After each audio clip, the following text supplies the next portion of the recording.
So not that easy of a draw game, but you're right. Theoretically, she can fail. We are going to find out how this game is going to play itself out. It's the first game of the day here with GamerLegion and the Falcons going head-to-head. GamerLegion at a 2-2 score so far, with Falcons on a 3-1. Let's see who takes the lead in this one with Cap and SVG. That's right, when the lights are brightest, that is when teams are really able to demonstrate whether they just have potential or whether they actually have value. GamerLegion, they have time and time again shown that they have potential, but when it comes to the big matches, the matches on stage, the playoff matches, they seem to crumble time and time again. They came into this group stage 2-0, ended up throwing that away yesterday in a rough series, and are now tied 2-2, and they're matched up against champions, Avery. A lot of pedigree on this roster, that is for sure. A lot of pedigree within the organization for their short stint in esports so far. Hoping to hold that torch high as they continue their onslaught through this group stage, and they're going to start this game one with 3 bounty runes already. A minor victory, and they're going to send Amar mid. Oh, what is this? This is some sort of weird first blood attempt with 2 cores? This is real spicy. Does this work? I mean, it does work. I mean, they are going to get some serious damage on him. Will they be able to kill him here with the double stun slowdowns? RCY is certainly dead. Malreen's going to body block him underneath tower. Malreen is going to die for this. Is... What?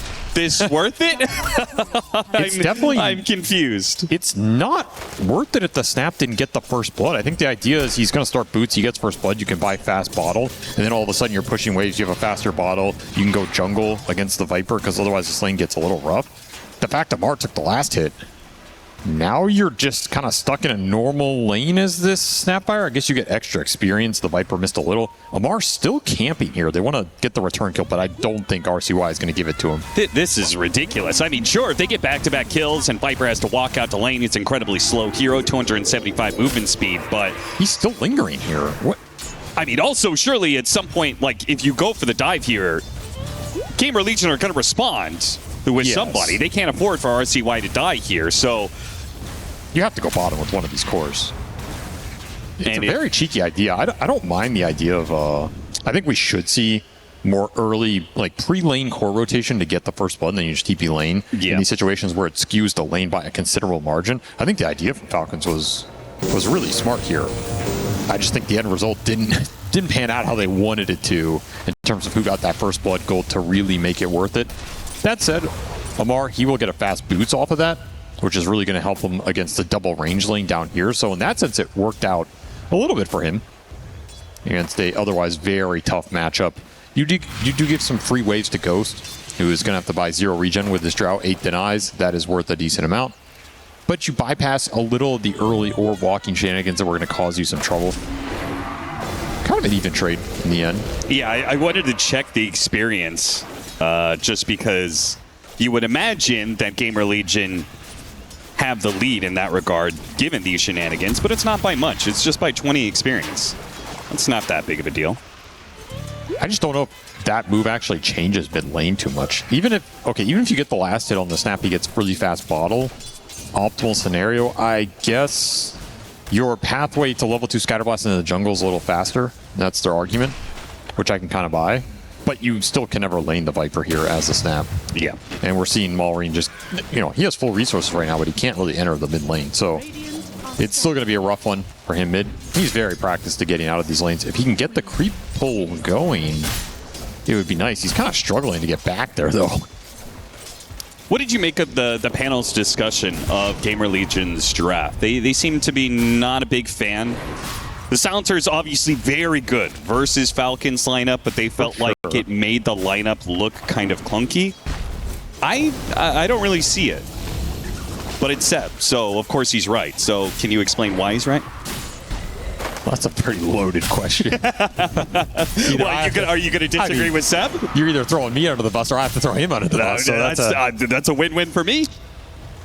I agree the silencer serves a very distinct purpose here. I guess the question is, does it kind of kill your draft integrity too much to be worth it? Oh, again, that's the question mark for me. Like, I think it's fine, right? Like, you have a Viper who's going to win mid lane. You have an off lane initiator that starts fights for a Viper Drow Ranger. You still have some disables between your support duo. It's not one of those, like, support duos that has no stuns. I hate those. Would not want to play silencer as a last pick here. Okay. I'll put it that way. It's not my style. Okay. Ghost in some trouble behind the tower. Hammer's going to hit him. Snake King going in with the dive, and Ghost pushed back into the corner is certainly going to die here. The question is, how much is Falcons going to give up for it? In fact, Ghost managed to almost stay alive. He actually did die first. Amar falls, and then Snake King shortly after. GamerLegion definitely get the better of that situation. Would have been very nice for Ghost if he could have stayed alive long enough to get some experience for it, but you get the insteal. The insteal is actually pretty big against these strength offlaners that need to cast their spells to have impact. Like, Dawnbreaker does not like losing the early in here. Dawnbreaker hates having her mana stolen away. Yeah, so that really sucks for Amar down here in that exchange. I don't think Ghost is too sad. He's going to come back here. He's free farming. Yeah, you get that cheeky kill with the Treant rotation, but it's the axe cutting top that is going to free GamerLegion to bring supports down here anyway. You're not touching Fade with this dual lane, so GamerLegion should be happy with what's happening in this lane phase. You have a free farm mid Viper who has zoned the snap completely, though Malrine looking for a cheeky kill. I don't know if Fade expects this rotation top. They're going to go on Amar bottom at the same time. Yeah, trying to make double moves on both the side lanes. Amar, he's going to be stunned up and in some trouble with these slows. He's definitely going to die here. Does Fade fall to the Snapfire? Yes. He does. So Snake King, who was sitting there so patiently, he could have taken the last hit on the Centaur, but instead he holds it to make the go on to Fade. Malrine rotates over, which is great for him. He doesn't want to be in the Viper lane. Nope. He wants to help shut down the Axe. They get golden experience for that kill. That seems like a very win-win scenario. Picks up Bounty Rune on the way back, so he's full resources. Very heads-up play for Malrine. Recognizing these opportunities around the map when you can't lane mid, you have to find something. Look at this massive wave. You can already see Malrine feels like this wave is too big. He starts spamming out some spells early on. This is a dead tower if GamerLegion can zone Falcons off of this wave. Which is exactly why Bignum has already made the rotation. Gonna have to tank it a little bit, though. Maybe you're scared of tanking it with Snapfire spells. They're going to bring a Dawnbreaker, and they're going to bring everybody in. Yeah, RCY's going to get caught by the cookie. Brambles are going to come in, but he just sets up the Shackle shot that lands on a Bignum, and now he's likely dead as well. No, he had the Shadow Realm TP out. They have no stuns to stop him. So smart move from Falcons. Really need to save the tower there. More space for Malrine. And ATF really just committing a lot of his early game towards the Snapfire, saying, I don't need the greatest game on the Dawnbreaker. I can play a utility role. You carry me. Please, brother. Creep wave times. Might pan out here. Is a very strong hero to scale. But I'm a little worried that Dawnbreaker, it's a rough hero to function from this position. Yeah, I do not think that Dawnbreaker is a great utility hero in that regard. This is a hero that wants to be able to dominate its lane, get early kills, and then go from there. The other issue is to say I'm going to play a utility Dawnbreaker when they last picked Silencer. Yeah, when your biggest utility is your ultimate and they have the one-to-one counter to it. Right. I mean, that just has to feel great for speed. I think the way you can play Dawn into this hero is if you just get fat, you kind of abuse his right click, you abuse just being tanky in the fight more, you don't have to just ult in as a counterplay. Silencer doesn't do a lot to that style, but if he's relegated to I'm an ult on the map, and you global that every time, well then, what is ATF's presence going to be in this game? Very concerned for that. I feel like this game is looking very comfortable for GamerLegion, assuming they can get this Axe to like Blade Mail Blink pretty fast in this game. He's their one play creator. Yes, there's a lot of pressure on Fade for sure in this game, right? Their heroes are pretty static. They're pretty reliant on this Axe being the initiator, being able to open up some opportunities. But if they get there, smooth sailing, I think this lineup's going to come together, and Falcons might have a tough time fighting. They have a pretty low damage support duo. They are really dependent on this Snapfire for a lot in this game, and he just hasn't been able to lane. So that's been shut down too. This Viper has done its job. Have to play through it. You don't want to leave RCY on an island. Yeah. They're going to bring double supports and backstab Malrine. Just dive the tower, hit him with a Viper Strike, make sure he can't TP out. He's screwed. Yep. And damage. That'll lead back to more pressure on this mid tower. Very high level supports for GamerLegion. This is a level 6 silencer, effectively. And he's like a couple XP off, so he's going to get it on the next wave. It's very early to have this global available. And it's not going to be that great offensively early. Again, you only have the one jump in the Axe. Yeah. But let's say he can global to bail out the Axe on a gank, ruin one of Malreen's move. That's worth a lot in this early game, as Falcons are going to have to salvage it through either Skeeter or Malreen. Avery, I've got a dumb question for you. Okay. All right, so sometimes you get in these situations where, let's say you lose your safe lane so badly, right? Lane's just falling apart. You're getting dove all the time. Sometimes when the tower dies, it's actually a relief, right? The creep wave's now going to push into the tier 2. They can't pressure me as much. Amar going to be in some trouble here. Kisses are going to get one kill. Maybe the second one is the Porte's going to be in trouble. Skeeter with the rotation. Shuts down Ghost and a power shot to finish off Speed as well. What a rotation there from Skeeter and Malreen. The duo shows up, baits. Amar beautifully baits that whole situation. And they get a 1 for 3 that is pretty much, I mean, the net worth is now even. I think GamerLegion just lost track of where this Wind Ranger was. Because, yeah, your Axe was cutting. He has some free farm, but the Wind Ranger was ultimately free farming. Very fast Javelin shreds. Easy gate rotation for Skeeter. The second he gets on top of anybody in this game, he's just going to melt them. Which is odd because they have that very deep lane ward. Yes, I think they should have read that. I mean, they were backing up a bit, but then they got baited into that kill on the Dawnbreaker. And again, the Dawnbreaker is not really important here. Falcons have shown their priority. This Wind Ranger is mega fun now after that double kill. Sick rotation from Skeeter, 4-0 start. He might just carry this game. Bramble catches crit as he trying to make his way to the power rune. Will not be able to get the power rune nor keep his life. Sad life with Clockwork as RCY gets the last hit, going Mage Slayer on the Viper. He's going to be a tanky boy. The Wind Ranger is the best answer for this hero. We'll see if he decides to itemize against it in any capacity, but you do have this Axe Blade Mail call that's going to be able to answer Skeeter for a lot of this game because you can global on top of it. So there's no real counterplay to that interaction for Falcons. That's going to be a concern as this game scales, right? If your Wind Ranger is designed to carry this game from this position and he has to go up against Blink, Call, Blade Mail, Global, potential Terrorize on top of that, like, you need a lot of items to deal with that. GamerLegion being out-rotated. Well, okay, never mind. Fade's going to be able to get the chop with the extra movement speed. Can he get away from Skeeter here? Activates the Blade Mail, but it's to no avail. Skeeter will run him down all the same. He could have absolutely killed both of them if he had that Blade Mail being delivered. Yeah. But another nice recognition from Skeeter. He's going to have a very fast Maelstrom here. The hammer's already flying out. Very nice timings for the Wind Ranger. Level 9 as well. Are losing some tier 1s. Now you got to be wary about the objective advantage here, as Viper is just kind of mopping up the waves, but Skeeter back to bottom, looking for more action. Yeah, he is relentless, man. He knows that his other 2 cores have been shut out of this game. He's the one who has to make some space, which is his specialty. Shackle shot unable to land, Gus to push him back. Those towers being taken, though, that was part of my dumb question. You're in this matchup against Viper, right? You're being dove and stuff like that. Do you really want to keep your mid tower alive? In some ways, isn't it better if the creep wave is just able to push into the tier 2? Because it's also not like Viper is the most amazing rotating hero, right? That mid tower's gone. It's not like, uh-oh, guys, there's a Viper who's going to be in the 2 different side lanes all the time. I would say against a bad team, yes. Against a team that knows how to exploit it, no. Okay. We saw this a lot with when Gaming Gladiators were in their form with Quinn, right? Because Quinn likes to abuse his advantage. He's very good at taking this mid tower with the collapsing supports, and then he's honestly, he's probably the best in the world at utilizing the space after the tower goes down. Like, he's going to play in your jungle. He's going to take your camps. The supports are going to be with him. You're not going to be able to utilize this mid wave going into you by the tier 2 that effectively. That is what a good team will do. A bad team will just let you sit there and farm and recover. Yeah. So it's really dependent on what the advantage team can do with that space. Like I always say, towers are not really worth that much on their own. It's what you do after they fall.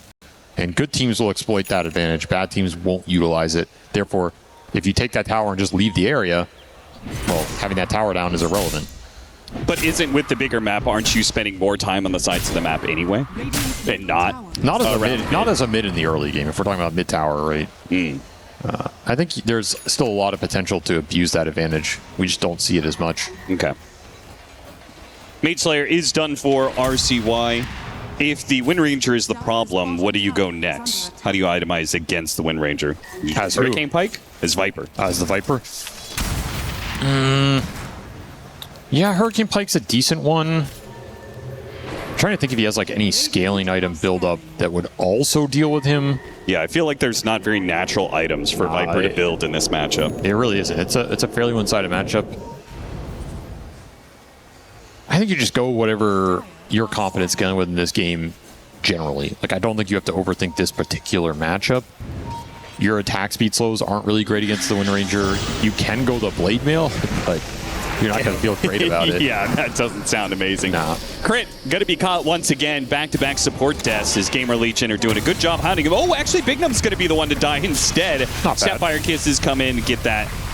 Still, it's a 1-for-1 with the Kisses being used. And they have the Axe Blink plus Blade Mail. So this GamerLegion lineup is online right now. We're going to see them try to make an increased proactive. An amazing catch if they could get it.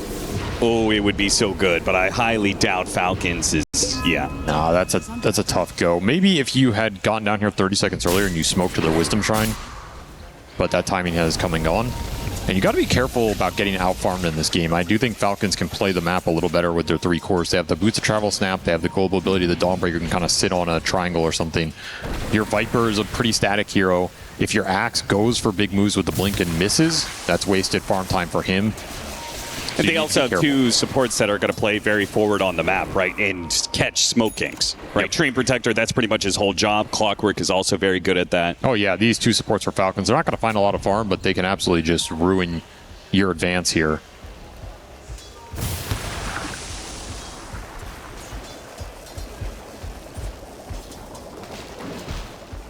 And because of that, it feels like RCY's early advantage, he's not really able to utilize it the best. He's already a slow hero moving around the map, but then you combine that with your move running into a Treant Protector, and you're not going to find an opportunity to kill a core. Falcons getting some time to recover here. This is what they want. They're also holding this last tier 1 in their offlane, living, armoring it up. This could be a valuable tower down the stretch. They can hold it going into that 20-minute Tormentor. We'll see how much they prioritize this, especially if the tree just parks himself down here. Could be Snaking's priority in this game. Left the Viper alone. RCY trying to catch up to him. Hammer. Amar running him down. Will be able to slow him down with the Echo Saber hits, plus combined with the Q. They use the Global Silence, but it's already done. The damage is done, and Fade doesn't even get the counter call.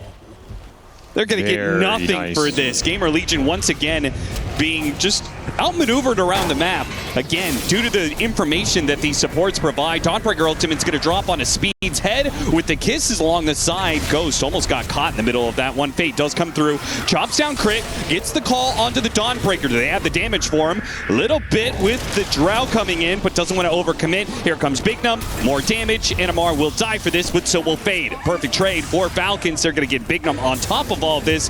This whole fight has been Falcons. It just starts from the jump of them getting the Viper for free. Exactly. And then everything snowballs after that. You're taking a fight without your strongest hero in RCY. You want him on the front lines every single time. You want to make Falcons fight through him or have to commit big spells like that Focus Fire onto the Viper so that Fade can get better calls. He doesn't want to have to single Blade Mail call a Dawnbreaker, right? This is not what he's looking for. This gives a free fight to Skeeter, who's just mopping people up with the right clicks. Honestly, he gets so much out of this fight. He was already farmed, and now he is giga farmed. It was all that ward bottom.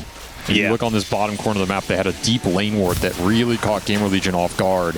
They were centering their entire jungle and missed both of the Falcons' wards. So sick warding from Snaking getting deep with this Treant Protector, setting kills up in the one part of the map they can find. There's not a lot of kill opportunity for Falcons at this point in the game.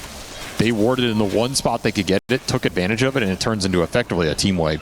These are the little things that make good teams good. Yeah. I mean, just it all starts from them understanding the GamerLegion have to utilize the gate a lot, right? The slower nature of their heroes to get to these side lanes. For sure. Also where this Viper's going to play. Oh, managed to get the call on Skeeter. If there was only any follow-up, they would have a kill here. Sadly, Bignum's too far away. Tough hero to solo kill with Axe. Would be a nice pick off, and from behind it'll be the Silencer collecting some more intelligence. Should be up to 11, yeah. There he goes.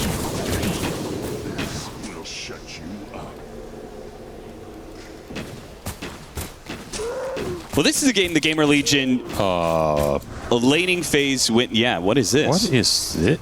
Is this actually a play? It's a very slow one, but I don't think this maybe it's not that slow, actually. Yeah, I guess they have some minus armor. Yeah, thanks to Maureen with the little shredder. Yeah, interesting play call. This is not a Roche I would have expected in this game because Focus Fire doesn't really last long enough for you to clean it up with just the ult. And Snake King's going to read the heroes coming in. They are almost here. They might still be able to get a good call off it. They get the call on his Skeeter, but unfortunately he's the one with the Aegis.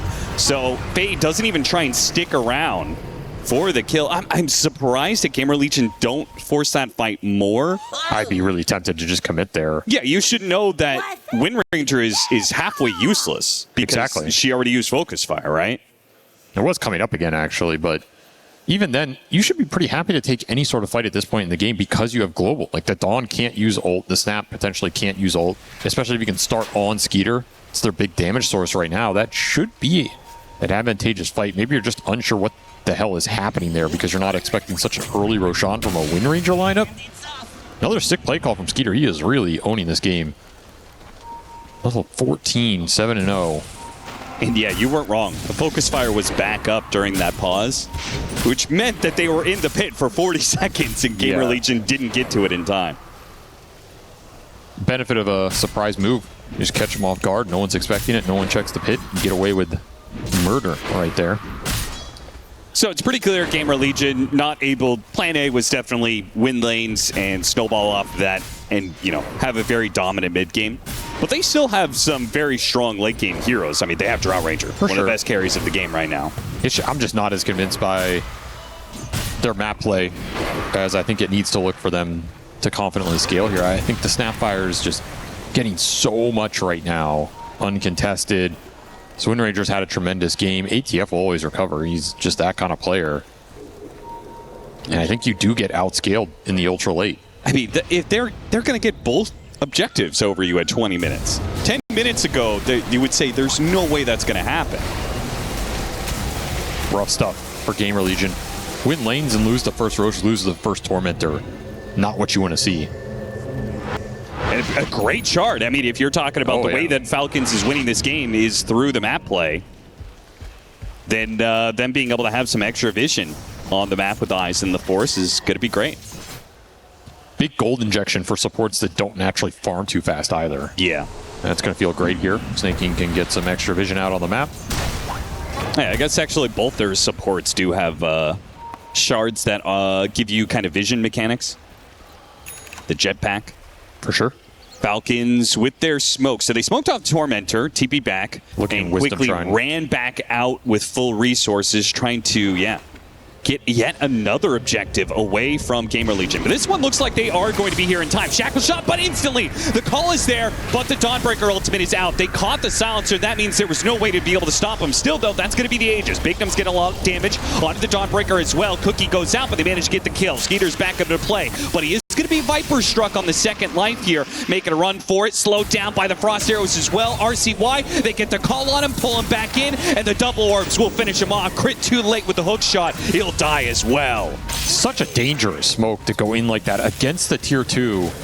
You're basically banking on the fact that Ghost will not be there, because if he's there, he gets free position as a Drow under his tier 2 for an entire team fight, and he will just mop you up. A very risky play from Falcons, trying to abuse the fact they have Aegis. I think Skeeter assumed he was going to be able to survive a couple of those axe calls, but GamerLegion were ready for that play. They're there on time. I would also argue the fact that they caught the silencer in the first place is actually good for Falcons. It could have been even worse, right? Because otherwise Dawnbreaker isn't even in that fight due to the global silence. Though I guess there's another argument, like if you have to use Dawnbreaker ult and Snapfire ult to kill silencer, yeah, that's true. That's true. Kind of did his job anyway. Yeah, like, he did. What more is he going to do in the fight, right? He basically globaled the two ults because he just tanked them. Yeah. He globaled it with his body. So I don't think that's actually that great of an exchange, because it's about where you're taking that fight. Like if you just pick the silencer off at the start and you're in a random open area, sure, you can kite back, but you can't disengage from under a tier 2. Yeah. So in that sense, I think Speed's happy to tank that. Okay, whatever. You want to use all your ults on me under a tier 2? I get free position for Drow. We're going to get a great axe call. My Viper's going to come in at the end and clean somebody up like I did my job and effectively, and I get to hold my ulti. Big win for GamerLegion, particularly for Ghost. Like, you're still looking for this Drow to carry a lot of the weight this game. And the Drow Wind Ranger matchup, it's a really weird one. Like, this can absolutely go both ways at any point.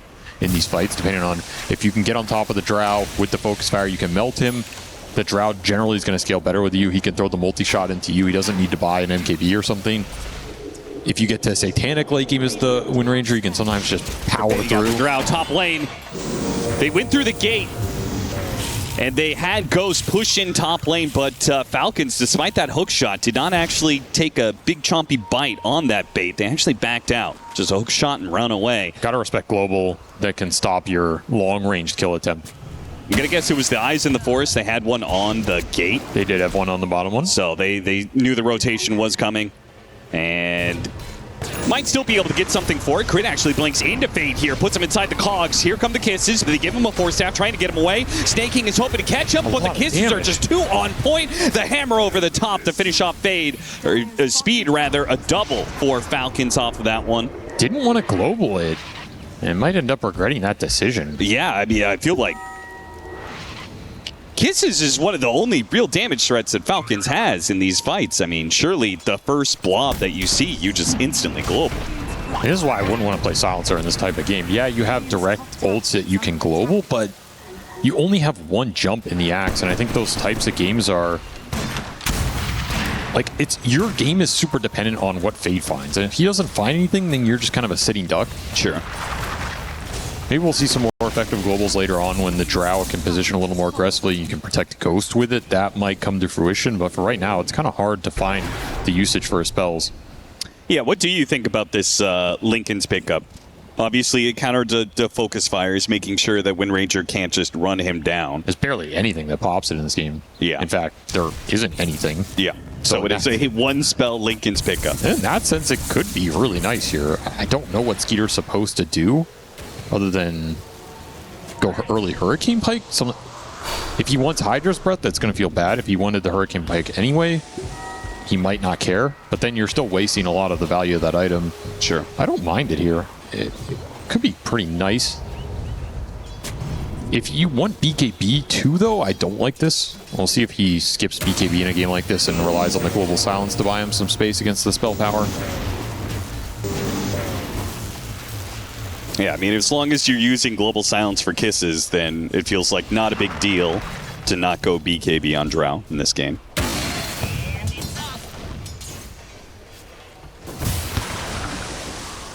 Grandma's cooking, though. Top net worth. Maureen.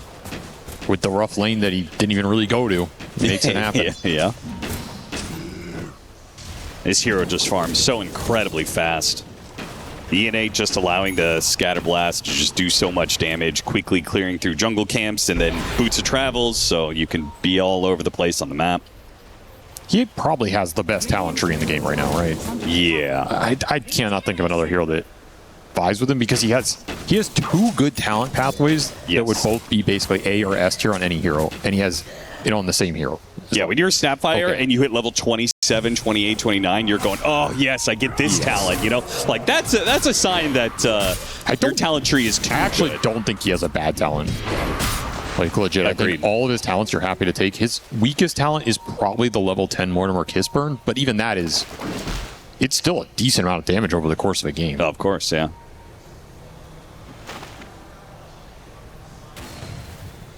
Now, the question is, what is her most broken talent? The 25s, for sure. Well, okay, but, you know, relative to their timing, I think it's the 20 Fire Snap cookie charges. Yeah, it is probably the double cookie. So insane. I think any of the talents that give you charges on a spell are generally busted. Yeah. Surprised they still exist. Snaking, eyeing up Big Num bottom. He looks pretty screwed. He gets off the Shadow Realm, but there's a lot of AoE damage. There's no cogs. Wait, yeah, what happened to the cogs? Huh, interesting. Where to use it? And the other thing is, like, that's kind of a weird misplay from Crit. If he didn't have them, just save Bookshot, right? Yeah. I mean, you have Blink Dagger. Okay. None of that needed to happen that way, but okay. Weird move. I don't think it changes much, but... Yeah, it's a pick off on a Dark Willow. Who cares? They're getting the lane in. They're finding some farm on two supports that will happily gobble up some waves if they have the chance to do so. So no surprise, GamerLegion is being out-farmed by Falcons. One, it's Falcons. Two, their heroes are just going to be better for it. We already talked about how they're able to play the map better. But you are getting to those key items. Linken's He's done for the Drow Ranger. We have Manta for the Viper. And BKB is almost done for Fate. So probably expecting GamerLegion to get on the offensive here pretty quick. Looking at next Roshan, that's the fight they want to take. And I'm kind of surprised that the Vipers stayed near the top of the chart here. RCY finding a decent amount in this game. Good news for GamerLegion. Carrying around that gem as well, so you got to be a little careful in the tree. How deep into these enemy jungles you want to push it. Particularly nearing this Roshan spawn. You lose a couple heroes, could just be that objective gone. BKB available for Fade means GamerLegion likely are going to try and get mid-wave in and then make a smoke play to either secure vision or look for the pick-off going into this objective. The other play you can make is you can bait the Viper on a wave. If you think Falcons are going to try and do the same thing, bait the Viper, counterplay it with the Global, take the fight off of that.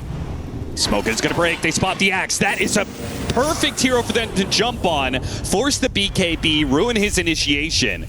GamerLegion are so dependent on that hero now. They don't get a kill for it. They got Global. Will have an opportunity to still get another initiation. And Global down makes this fight a little more convincing. They want to go for round 2.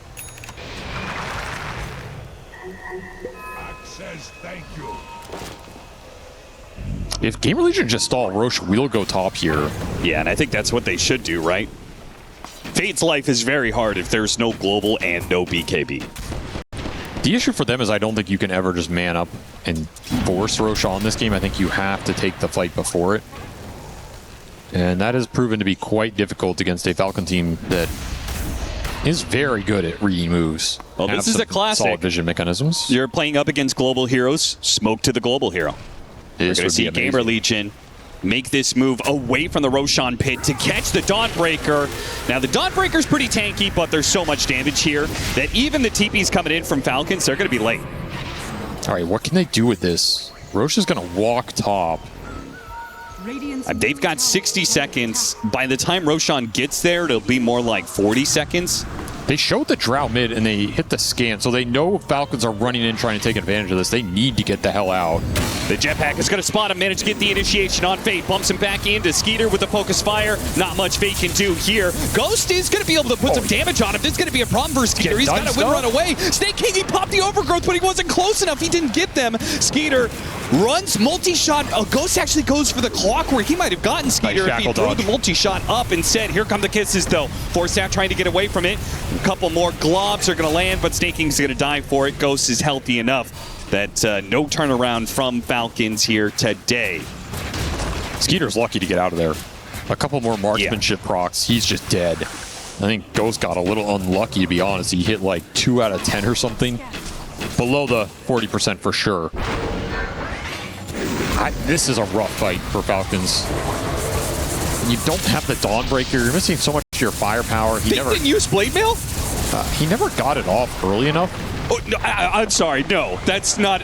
He walked down the entire way. He had mana for it. He had the mana? No, he had the mana for it. He was at 33 mana. I thought I saw him pop it, but I mean, unless the replay is bugged, it was off cooldown, and he had mana for it. In which case, you know, considering how low Skeeter got in that fight. Roshan Maureen is going to come in. They're trying to hook shot in. They do manage to grab the Aegis, but Amar with a massive hit there. A cookie pops him away. The Viper might have an opportunity to get some spells off here. Making a run for it. Goes for a TP. Doesn't turn around. Viper strike. TP's away and he got out. Ooh. What a crazy play. That was way too close for comfort. Yeah, that felt like that was going to be them wiping GamerLegion, or at least getting a number of kills inside of the pit. Instead, it's just an Aegis and a silencer. Honestly, I think GamerLegion got away lucky. Yes. They should be counting their blessings that did not go worse. Could have had Aegis snatched. You could have lost your cores. Look at the bump to the other side of the cogs. Here comes the cookie. Oh, Dawnbreaker on top of Ghost. Ghost does get stunned, but it doesn't matter. The Viper is here, and it's pushed back to Snapfire. And Dawnbreaker doesn't have the damage by himself to kill Ghost. That means they're both going to die here. Pushed away, double slowed down. They're just being kited out. Not much they can do here. What a great fight for GamerLegion. Just they bounce right back. You're missing some BKBs to take that. If you're Falcons, that is just the wrong call, and maybe not respecting this Drow. Your Dawnbreaker is not killing Drow in this game. It wasn't even close. He is not a scaling threat. you need Wind Ranger in the fights. I don't think you can take a fight into Ghost without the Wind Ranger. And you need to respect the fact that he can only focus fire one target, and with the Lincolns on the Drow, it's not necessarily guaranteed for him to get in there quickly. Skeeter has made the call. He was probably saying, guys, I have to finish up Hurricane Pike before we take this fight. This is what we talked about. It's been in the works for a while. He finishes it, but now you lost a big fight before he got there. This Drow Ranger is kind of just out of control in this game. Yeah. And honestly, it's a pretty good Drow game. Let's be honest. Like, this hero is first pick for a reason. They got it in a pretty solid spot, and you have a couple gap close mechanisms, but you don't have the best heroes to ruin his day in the fight in terms of the positioning, the formation. Like, it would take some sick smoke angle or something, because GamerLegion can just park this Viper up front.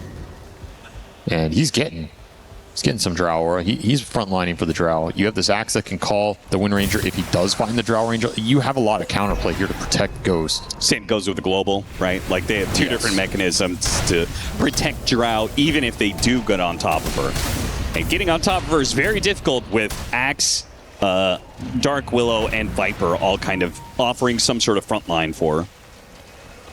There's a little amp damage rune for Ghost as he's pushing towards 25. Do you ever take marksmanship chance? I have seen it, yes. In these matchups where you want the extra evasion pierce, I could see it being pretty nice here. I think it's the weaker talent, but yeah, I think most of the time it's a weaker talent, but if you are in a game where you're doing more single target focus, you're trying to get around this evasion that you're talking about, I think, yeah. Like, this could be a game for it. I can kind of see the argument. If he came in the end game interview and argued it against me, I'd be like, you know what, I can kind of buy that. But in my heart, I know it's probably not the better talent in almost any situation. Yeah, multi-shot waves feel so good. Yeah, it's pretty broken. They're going to mass TB top trying to defend the Wisdom Shrine. I've seen this before. Falcon's just going to bail on the steal attempt. Jetpack that goes nowhere. Just a crash landing for crit. He's getting fat. If you're Falcons, you might have to just put a pause on this game and try and get the snap 25 with the refresher. Get that nonsense going. Yeah. There's the refresher. Got the refresher. He's just mega farm. 1.5 levels. Yeah, he needs the experience here. So I think if you're Falcons, you're definitely not fighting before that. There's just no point. So then the onus is on GamerLegion to make something happen. They probably want to wait for their level 25 on the Drow Ranger, but once you do get that, are you willing to brave the high ground? Without an Aegis, likely no. Yeah, I don't think so.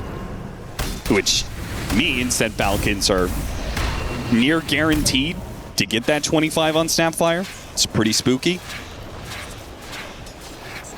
You got Conjurer's Catalyst too, of course. Yeah, disgusting. Oof. Yeah, he's going to melt some face, that's for sure. You have that global you can hold, and you might have to just not global Solar Guardian in some of these situations if you don't think it's going to change the fight too much.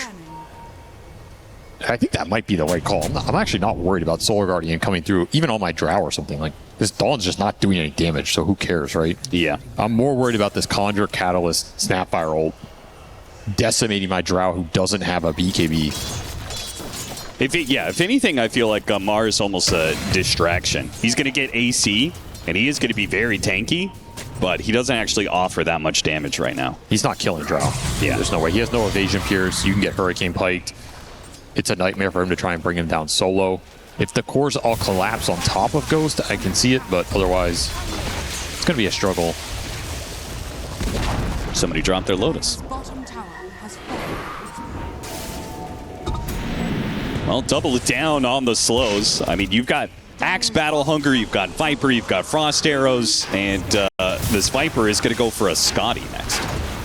Just tank up. Yeah. Be really annoying for the Dawnbreaker snap. If you ever Viper Strike hit them, they're pretty much just done.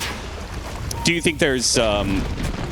would you ever consider more mobility on the Viper? Yeah, for sure. Right? I think he can end up with Swift Blink in this game. Do you think that would be the better option than the Scotty? Right? Like, he's got this Mage Slayer, super effective if he actually gets to the Snapfire. If he Viper strikes the Wind Ranger, she feels like her fight is really rough. I don't think the blinks are that good if you're trying to maintain a formation around the Drow. Yeah, that's fair, yeah. I don't think he has to go assassinate people. You just have to play around Ghost. So the tankier you are, the more annoying you are, it buys time for your Drow Ranger. To me, that is what the game is about here. Don't make it more complicated than it has to be. Fair enough. That Scotty is almost done. But the level 25 is here for Maureen. Man, he got that fast. Okay, and immediately the smoke up. I mean, it's on the dot. He's ready to cook. And I feel like GamerLegion is not going to be ready for this. Likely no, but the Global can bail them out of that initial surprise. Yep.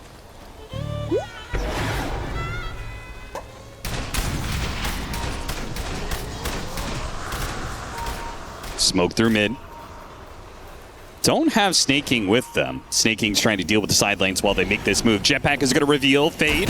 Missed the hook shot. Actually hits it on the Drow Ranger. Blinks back, catches Big Num inside. Fade is going to make a run for it. The Global Sounds is going to be put to use on the first round of Kisses. Now, you could just see he's going to reset. Maureen, he jumps in, hits the cookie. On to Fade. Now double cookie. Chain stunned up, and he's gone before the Terrorize can actually land. And then a quick retreat. They still have another round of Kisses to go. So a very nice assassination there from Falcons. It was a 1-for-1 trade-off, but taking the axe out of the equation is a big win for Falcons. And GamerLegion a little tentative to push in there. Yeah. I think they just want this BKB on Ghost so he can play a little more aggressive, a little more independent. And they're okay sacrificing a poor trade there to make sure this item's online. He's truly, you know, in the end game now. Yeah, when you're 10 seconds away from that item, that's fair enough. They're actually almost catching heroes. Unfortunately, Brambles doesn't quite land back for a strike onto the Train Protector. He's the one with the cheese here, the gem rather. Big burst damage. Maureen trying to pick off Big Num, does manage to get him, and he cookies on out. Away from Ghost, he's going to be fine. RCY in some trouble. Focus fire from Skeeter's going to try and take him down. Ghost is trying to get enough damage to finish him off, but the stun came through, and Ghost, he still can't get him. Now he's going to be hit by another stun. Hurricane Bike, it's all not enough. Somehow, Skeeter lives through it all. Just ran in against 3 different heroes and gets the bailout from both Maureen and Amar in the nick of time.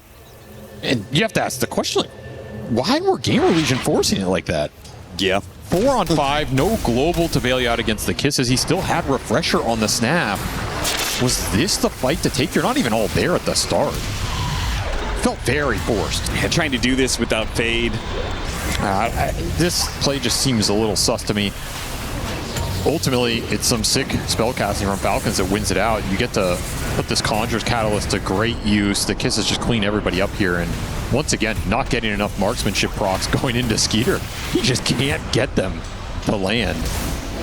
I mean, GamerLegion, it's you see it time and time again. It feels like the moves that Falcons make, they make the move instantly when they're online, when they hit their 25 or they hit some key item. It feels like their formation is always better. GamerLegion things just feel sloppier, right? A little forced. Like, that felt like a little bit of a forced move rather than I see an opportunity. The Treant even had buyback. So you're fighting a buyback. You're going on a buyback hero on enemy outpost before Roche is up without everybody. It's one of those things, if you see the opportunity, yeah, you can take it. What was the opportunity there? Now, and you end up getting outplayed, and now you're in the hole. Yeah, GamerLegion, it's a loss of net worth, but they are still going to be able to play for Roshan, fortunately. They was during that downtime. Long spawn. The thing is, this is going to give Skeeter 25 and potentially Satanic, and these are the big timings in this Drow matchup. Satanic is huge here. It lets you just man up, hit Satanic, hit Focus Fire on the Drow, and even if Drow sits there and hits you, you lose that man fight as the Drow Ranger, unless you go Daedalus and you just like crit him 3 times. So Skeeter's going to have a really nice advantage if he can finish this item. He's still a little bit away, so if GamerLegion fight now, they don't have to worry about it. So it goes back to Fade. He needs to get that hard initiation where they just get a clean grab on somebody, quickly burst them down. Preferably, they catch one of these cores, which is why they're making this long smoke around. But again, I mean, they're just, even in this smoke, they feel very split up, you know? They're having a lot of trouble finding the backline. The Clockwork and the tree are creating an indomitable force. Yeah, there's just especially along these tree lines. Like, there's just no way to start on one of these heroes easily. And they're going to be spotted. Rocket Flare. I mean, Falcons already knew what they were up to. They're playing the high ground in this triangle area with a Radiant side Roshan. This is the place to be. This is the command center. You don't have buybacks on your 2 damage dealers either. You have a buyback on the Axe, but Can't really throw anybody else in here and just try and abuse numbers advantage to get a Roshan. You do have a refresher on speed. He has double global now. That's big. Yeah, it's really big if you can counteract both of the kisses here from Allreen or interrupt some sort of cookie combo. Both could be pretty impactful down the stretch. Falcons and GamerLegion both have some light pressure on these side lanes. Falcons can push in top. You see GamerLegion pushing in mid. It's Falcons who are going to give up this area and go for the smoke play. But once again, it's going to find its mark. It's going to catch Fade. Chain stunned up, hit by the cogs, knocked back. Too much damage is done. He's dead. He is the one hero with buyback here. But they're just going to bail in this map position. That should be Roshan for Falcons. Pretty hard to buy and then run through all this vision to get there. Yeah. And the vision has been a huge deal. This Clockwork has found a lot of great initiations in this game, and a lot of it is based on the Treant just providing huge swaths of information advantage. Early shard plus some deep warding, him scouting. Like, again, how do you get through this vision wall? They're scouting RCY bottom. He's in trouble down here. He's going to make force out, tries to go for the teleport away, but Snaking is there, puts a stop to it. That means RCY will get picked off alongside Fade. Damn, he's tanky. What the hell? Yeah, he is. He is. That was kind of an impressive death, if you want to put it that way. But to no avail. No buyback on him. Dead for 90 seconds here. It's going to be high ground hold for GamerLegion and try and turn the game off of a botched high ground from Falcons, because that's the position you're now in. Refresher shard for Amar. He has double ult. The Snap has double ult. 2 lives on Skeeter. Satanic flying out, so you're going to have to deal with that too. It just feels like it's failure after failure for GamerLegion. You know, his first was like, okay, we lost that fight, but we can contest Roshan. Okay, now we lost this fight, but we can still play for a high ground with 5 heroes. Now it's a high ground push from Falcons without having 5, and now they just got the initiation on the Drow Ranger. Falcons aren't going to reset, though. They're not going to full commit. Lit Skeeter take that tier 3 tower. Ghost needs Daedalus. He went all these early defensive items and they're nice, but he needs big damage right now. Not doing enough DPS to threaten these heroes in the windows where he can. It is pretty crazy how tanky he is. 3,000 HP with 46 armor. He's a beast, but he will get melted by Skeeter if he gets on top of him. Yeah. It can happen real quickly here. Radiant are scanning.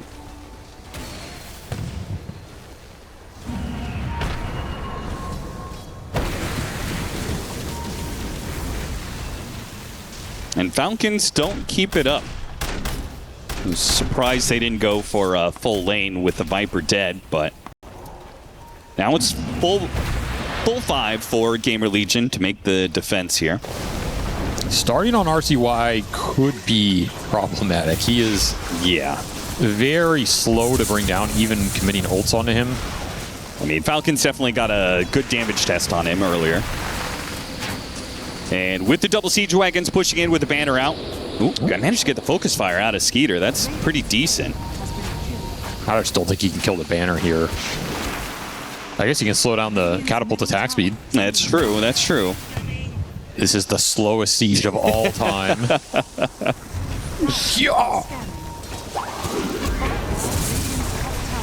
I mean, there's got to be this window of focus fires on cooldown that he's going to try and go for it. And he will get it, yeah. That was a good read. He waited the full 20-second duration. Amar's taking top. Okay. He's swinging on this tier 3 little rat action from the Dawnbreaker, not a hero you would expect. Yeah, GamerLegion, it's very much a lineup that wants to be able to stay as 5, so you can abuse that a bit. Very awkward high ground for Falcons. It's just not easy to jump in here onto potential buybacks. Very hard to go high ground against the Drow in the first place. You don't have a natural high ground breaker. I mean, Falcons is pretty comfortable with that is true. Farming and pushing late, so they do not mind the clock ticking up considerably. Yeah, you can already see Crit and Snake King are going into farm mode. Everybody at Falcons is splitting up, farming some sort of neutrals. I feel like that's the hard part as the high ground team is judging when, because you want to always be prepared. You're hoping they push into the high ground. But it's making the read of when you can smoke out and catch the enemy when they're split up like this, when they're farming these neutrals, because you have no vision. You have no information to work off of most of the time. It's very difficult.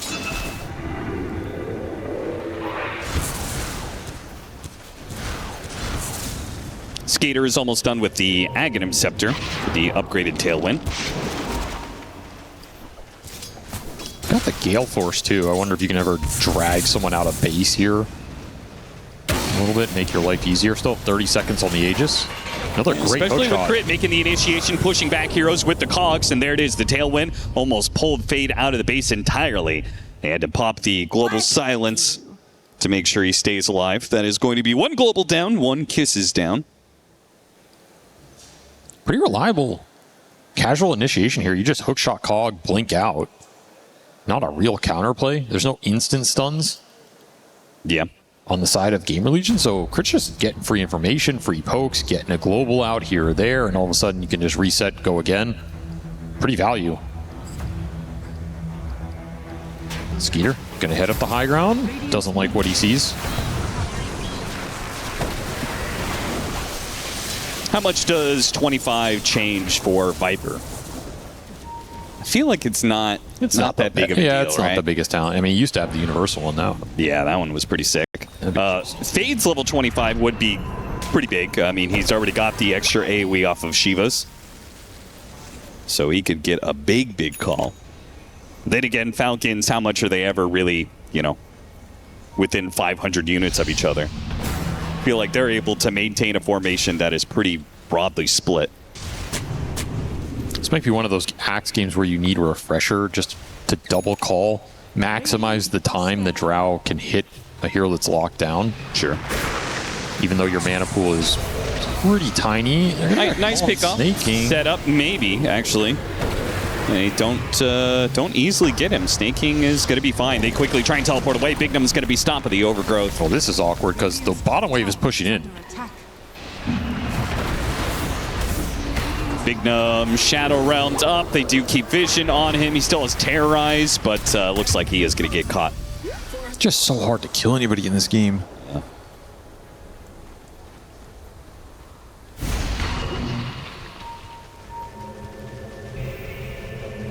And you know a pickoff like that is probably not enough for Falcons to go high ground. They need to go high ground with the Aegis. They're not going to go high ground in a simple 5 versus 4. They're just going to out-farm you for a while.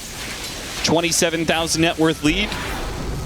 Give it another 5 to 10 minutes. That'll grow to 40K.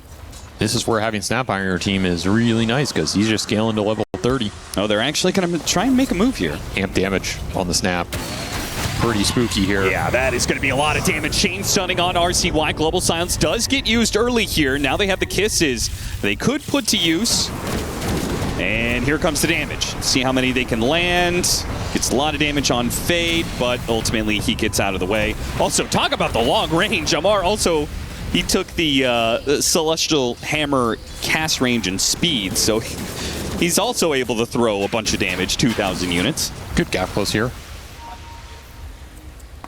But the Daedalus is up for the Drow. The buybacks are there for GamerLegion. How do you force this fight? It's just so impossible. You pretty much have to play a very patient game, make GamerLegion come out of the base, and take that fight.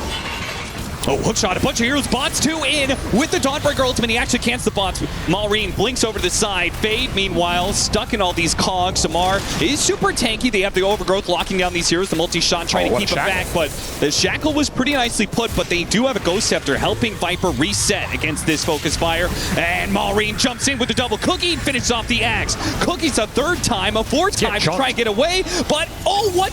He does take out. The damage over time finally finished him off there. A much-needed kill for GamerLegion because they used the buyback on the axe. If they didn't get Maureen there, that would have been a bit of a disaster. He has Divine disassembled. Yeah, he's ready to go. He actually got level 29 off that, so he's got the little shredder, most of the talents. He needs 30 to assemble it here. Yeah. Give him the extra oomph in this late game. It will start to melt some heroes for sure. I think that's what you're playing for. Your Falcons, this fight's just kind of an appetizer. He definitely forces the issue a little bit. Like, you're probably not getting out here even with the quad Cookie. Just too much range damage. Looked like he was almost going to live, but that Viper damage is pretty nasty.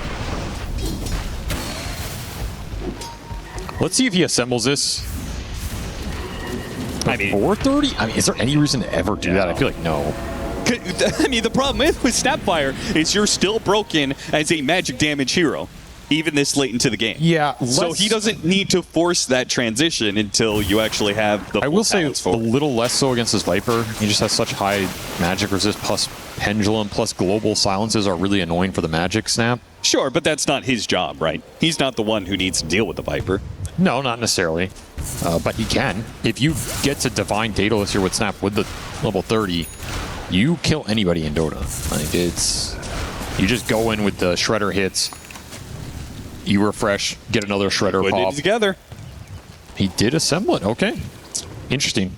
Doesn't have the 30 talent, or so the damage is really reduced on this. I'm so surprised. I figured you would at least get the Aegis first. He can play with the magic damage radiance. Oh, yeah, that's true. And then when he hits the 30, you switch it over. So maybe this is still the right call. He's just not going to commit in with a bunch of cookies. But it does change the idea a little bit here. Or, you know, it helps him farm faster for the 30, I guess. That is also true. It is just a slight addition of risk for Falcons. If you end up Little spicy. losing this Roshan fight, you're going to be giving up a whole lot back over. Falcons currently rocking the 30,000 net worth lead for this next Roshan, and I think Falcons are just going to wait for Roche to move over to the other side, right? There's no reason to take this. No, the Roche is not counting for a lot in this game for either team, to be honest. I mean, an Aegis on the Drow technically lets you try and push, but I don't even know if that's true. It's just one of those games where the high ground for either team is almost impossible. You need to win the fights outside the base. So the fight for Roche is more important than the Roche itself. Getting buybacks down. We also have the Drow Ranger getting some of the other talents. He just got the attack range one. So that is going to be a significant upgrade to these multi-shots going even further. His 30 is influential here, too. For yeah, the if he can get that tiers. 30, the extra marksmanship is going to be influential. I'm not going to say massive. Oh, I've never seen that one before. Is it good, though? No. It's pretty simple as just a rocket flare to stop that, but... It says GamerLegion waiting for their buybacks, right? The timer on the Axe and the Dark Willow are ticking down right now. So if nothing happens, theoretically, they're resetting a little bit here. Most of these heroes on the side of Falcons are just capped out. Other than that Snapfire, and that is a looming time bomb. 5,000 HP on Amar. He got to the late game scale. Overwhelming Blink Satanic. He is a monster. Here comes the smoke, and it's going to be GamerLegion on the low ground here. Shackle shot doesn't quite land, but the follow-up hook shot does. Vade disappears with the Glimmer Cape, trying to hit him with the kisses, but he's already outside of the range here. Amar jumping back in, getting some damage on the Axe, making sure there's no initiation, and harpoons away. RCY trying to get the catch. Another shackle shot lands. Vade's in trouble. Vade has to use Scepter. Still has a BKB and has a Blink Dagger away. Opts to use it now. Viper Strike put onto Skeeter, so it's going to be Falcons resetting now. Well, that was a fight of all time. Who used what? You had BKB on Skeeter. Kisses and some BKB, but that was it for Falcons, really? You still have double global for speed, so it's actually GamerLegion that have a bit of an advantage here until that happens. Big Number gets picked off, and there goes that. That's a 5-on-4 guaranteed. The vision from the tree is really doing some work in this late game. Yeah, the fact that GamerLegion let Falcons get up to this high ground before Courier going to be sniped trying to pick up the gem, crit will nab it away. They need some sort of instant disable. Like, you can't let this Clockwork keep getting free initiations without any sort of punish. You need a Hex or something. Or just Axe call him, which... That feels pretty it sounds pretty bad, but I don't know what the alternative is. Aghanim Scepter on Silencer. You have double ults. I don't know if it's really doing much. It's minimal damage. How fast does the damage happen, though? Does the first take? I guess I'm asking, can it stop his blink wave as you know? Yeah, theoretically, but it's not an instant tick, I believe. So you're better off just buying Hex or something, I guess. All right, so they gave the Aegis to Skeeter for the high ground siege. And Maureen will have his level 30 here. He has the Swift Blink as well. He's just kind of missing Daedalus, I would say, for The true double 6 slot with the magic and the physical. Hunting bounties. I'm saying, you really think that other items are more value than Ags when you have double ultimate? This Ags can't be that bad. It's pretty bad. Isn't everybody just gonna be throwing all their spells anyway? That it will kind of ramp up. I guess it's like, isn't it better than Octarine? The thing is, it just gets dispelled. Like, people are trying to dispel your global anyway. Like, there's a Wind Waker on Clockwork. There's a Wind Waker on Trine. I mean, who are you? Yeah, which is why the second one is where it actually, starts doing the damage. Sure, man. Just go for it. I guess I'm looking at it. He's got 5,200 gold, and I'm like, well, you got to do something with it. I would rather he buy Glimmercape Vlad's than Ags. Okay, I can get behind Vlad's. Vlad's is kind of dope here. RCY is thinking about an Ag synth himself here because he is so damn tanky. He almost has 5,000 HP. That having the upgrade on Corrosive Skin would be pretty nice. Block of cheese for crit. Oh, well, there goes putting damage on him. The most hype, useless item I think that's ever been put into Dota. I mean, it's not useless, but... Sure, for the hype to uselessness. Yeah. There's the jump. They managed to get the call out of the Snapfire. Yeah, that didn't do anything to RCY. He kind of just chilled on that one. But they did get the building. They need to break this guy. They don't do any damage to him. And he's sitting inside another shackle shot coming through. Is it time to just start focus firing barracks here with Aegis? Wear it down one by one? Yeah, but I mean... Give block of cheese to the Wind Ranger. He just goes in, hits the building, backs up. If doing that increases your chances of losing the fight by 5%, when getting these lanes of barracks doesn't actually do anything for you, right? Like nowadays, super creeps are nothing, and mega creeps are whatever. All right, tier 5 neutrals. That'll be the solution. There we go. Get some Stygian Desolators. Yeah. That'll up the damage considerably. And this is also where you potentially get massive pickoffs because the Radiant feel like, okay, we've got to go out and get our own tier 5s. GamerLegion are going to farm together as a team, so it's going to be a very slow tier 5 production for them. And no, they actually smoke out, start pushing away. The Train Protector's already coming over. Snake King knows what's what. He's running. He's booking it. That's right. He's going to find somebody. The fastest treant alive. Meanwhile, Ghost is just zooming through, multi-shotting down wave after wave. Radiant are scanning. I would love it if he goes into the dire side of the map. Just keep going all the way. Yeah. You have to, right? Yeah, I mean, it's the only way you're going to get these tier 5s. You get to buy his Eagle Song, too. It's pretty nice. Pretty hard to get to the shop right now for GamerLegion, so... Extra value. Multi-shot does so much, he's able to stay smoked. He's one more off of something. Hopefully, he maybe can chill around here for the 61 minute. Maureen took Dazun. I'm assuming he did not get Stygian. Yeah. Hurts his DPS a little. Amar did get a Stygian. He did. So people Double are actually getting Witchbanes, Witchbanes now. Well, against the global. Oh, yeah. This is a solid Witchbane against the Viper, the Global, the Dark Willow. Here come the kisses, forcing RCY back and a focus fire on the melee barracks. There goes the call, trying to pull the Wind Ranger in. Not Slowed down damage. by the Brambles a bit. A Yule Scepter. Another Bramble. A Cookie. Another Cookie. That's so annoying, man. Cook's just too versatile of an ability. There's the Ag Synth for the Viper. So watch out for that nosedive. I will say Manic on Wind Ranger is also pretty insane. All right, so as a Drought Ranger, you're going to get Audacious. It's the most broken enchantment, all of them. But his item choice was Fallen Sky. Not great. That... He also probably rolled pretty poorly here. How bad were your options that Fallen Sky was the best choice? I feel like a lot of people actually rolled kind of poorly here.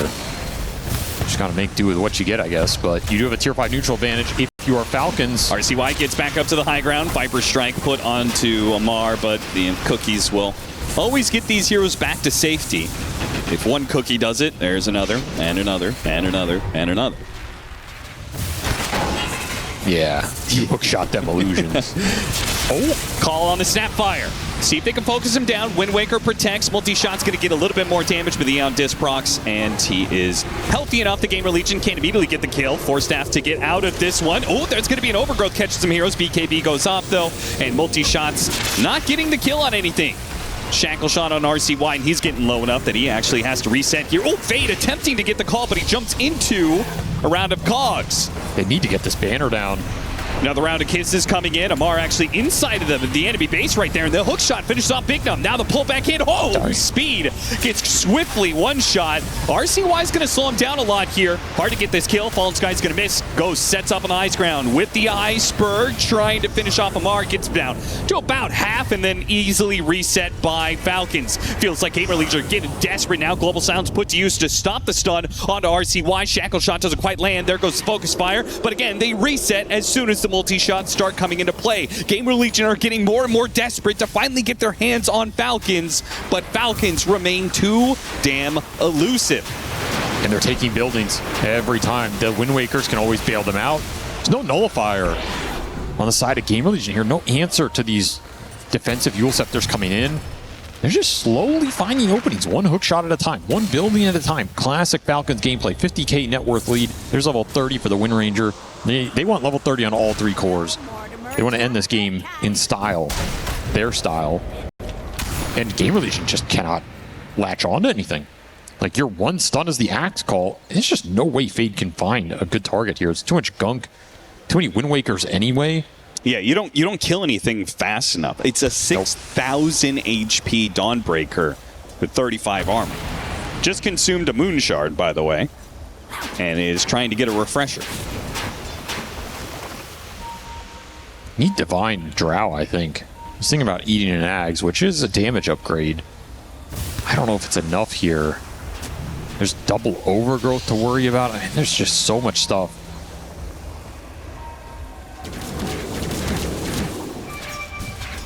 Yeah, making yourself tankier and tankier is not really working for GamerLegion. And it'll just be second Divine or backup Divine for Maureen over the Daedalus. Hookshot lands onto Fade, pushing him outside of the base here. Dangerous spot to be in with the nullifier placed onto him. They can't really bail out the axe. He goes for the call, just trying to defend himself. Get up to the high ground. Skeeter runs him down, though, rather easily. Pops the BKB, makes a run for it. There's nothing GamerLegion can do to stop him. He's outside of the base. The buyback's going to be used. Fade tries to smoke back into place, but Falcons have reset their formation. One kill at a time. They've gotten 3 buybacks out of GamerLegion, one by one. You might not like it, but this is what peak high ground performance looks like. Yeah, it kind of is. Maureen, he jumps in, does his little shredder shots. Takes no damage, apparently. Yep, between the... Block of cheese. Yeah, they've got a million things. Wind Waker, Aeon Disc, cookies. Now Amar's turn to jump in, have a little poke, jump away with the hammer. I mean, these are the least hype 65-minute fights I've ever watched. It's pretty disgusting. Like, you know that Falcons are not in danger whenever they jump in. Whenever Maureen jumps in, it's usually like a jump scare of like, oh, something's gonna happen. Instead, it's just like, yeah, he's gonna little shredder. No stuns. They have no nullifiers, no hexes. It's just axe call. Yeah. We're 67 minutes in a game and they have one axe call to play with. It's just not good enough. Way too much freedom for Falcons right now. GamerLegion tried to play tanky, long team fights against Falcons. Good luck. Kind of the masters of that. Pretty much the only way I think they can win this game is if they get Ags plus Divine on Drow and Nullifier on Viper. No, it's just all about forcing an overextension into tier 4s of Throne where the Drow just wipes them off of some crazy like hypothermia explosions with crits, and Falcons commit bad buybacks and you can run it down mid. I think that's pretty much your only win condition. I don't know what the probability on that is, but I'll give it 5%. Okay, what does the Viper... If he gets there. What does the Viper build, though? He's got 9,000 gold. What does Viper build? Yeah, he's got 9,000 gold. I mean... Consume a Moon Shard? That's not going to do it. Null Talisman? No. Nullifier? Okay. I feel like that is more impactful at this time than the Manta. Build a time machine. So you can go back to 30 minutes and try and win this game at the right point. You know, like, there's nothing to build. Your Viper. He's finally has his tier 5. I mean, anything that is damage at this point, I would just take Divine Regalia. It's not even that much damage, let's be honest. I mean, some damage is more than no damage. Yeah. Maybe when you would Zoom Bloodright? Bigger Nether Toxin? Okay, there's a nullifier. Something. Yeah, your nosedive is larger. It replaces his bots too, because you're sitting in the base, so you don't need the bots. And he did take the Divine Regalia. Oh, and he's about to get his Predator damage per missing health talent. Avery, isn't that exciting? That's like an extra 10 damage per hit. Yeah. Combine that with the Moon Shard he consumed. Hey, pretty spicy. Getting spicy in this game right now. Whole bunch of vision from Crit. Off of this Aghanim Scepter. Focus Fire Nullifier on RCY. RCY trying to force staff himself out. Gets the call on the Dawnbreaker. And the Dawnbreaker is actually dying this time around. Some actual Tries to jump away with his hammer, but he couldn't get far enough. You fool! Why'd you go high ground? They actually hit him with the Nullifier. Never go high ground. Never go high ground. I mean, he didn't pop BKB. All right, we got to go farm for another 10 minutes, guys. To be cleared, can't he be fine if he pops BKB when he jumps in? Yeah. Like, that's intentional, right? He dies. If GamerLegion try and force things, he buys back, jumps in with his ult and BKB. I don't know, man. They're playing for the 5%. You know, they have the Drow Ags. He's working towards Divine. I think if they get there, this game does get a little weird again, just because of the double global preventing kisses. Like, there's nothing that Maureen can do to guarantee a kisses, right? There's no item you can buy to stop global cutting off the channel. Yeah. Yeah, should ATF die there? Probably not, but probably thought he was going to get a Wind Waker or something from somebody. He probably got confused by himself because he went high ground. What am I doing here? Didn't know where he was. Why am I not hitting neutral creeps right now, right? He hit himself in confusion. 51,000 net worth lead for Falcons, and it's not over. Not by a long shot. The best news is the buybacks might come back up for GamerLegion. No, the best news is I think we're going to see Giga Tree. Ooh. Snake King has a point booster. I assume he is building Ags. Yes. Cool. It's coming. So they can have a third hero. It's coming. That is over 6,000 HP. They use the one block of cheese. It's kind of sad, but they do have 2 more cheeses they're building towards. They could have had triple block of cheese. Think about the potential. Every core has a running block of cheese. Yeah, disgusting. Ag Synth for the Dawnbreaker, 10,000 gold on Snapfire. Yeah, he needs Daedalus. I don't know why he doesn't want to replace Aeon Disc with Daedalus. Like, well, I mean, they're winning the game right here by not dying. I think he can just blink Shredder, hit buildings with the Daedalus Divine. They just disappear. Like, Skeeter can do that too. They've already got Megas, or about to be until the call comes through. Okay, now it's going to be Megas, but they kill the Wind Ranger for it. It would be very sweet. Eul Scepter up in the air. Wind Waker does manage to get a runaway. Comes in too late with the multi-shot, and they successfully get Megas. Not that says anything about the game. I mean, no, not necessarily. GamerLegion's like, oh no, now we're going to be stuck inside our base. I just think they have ways to assassinate heroes have some fun. pretty reliably because they have so many Wind Wakers, but yeah, but this is not happening. This is the well, who am I to critique their late game? I mean, are Falcons going to try and end the game? Maybe they're trying to end the career here of GamerLegion. You know, like they're not just trying to win game 1; they're trying to win every game till the end of time by making a statement. Yeah. They need the second round of tier 5s. That's what we're looking at. You know, you got to get. Of course, because your current tier 5s are not good enough. What did Skeeter reroll? He rerolled into nothing. Okay. Unlucky, brother. Takes Minotaur. Wait, really? That's a little something. Is that even better here? I don't know.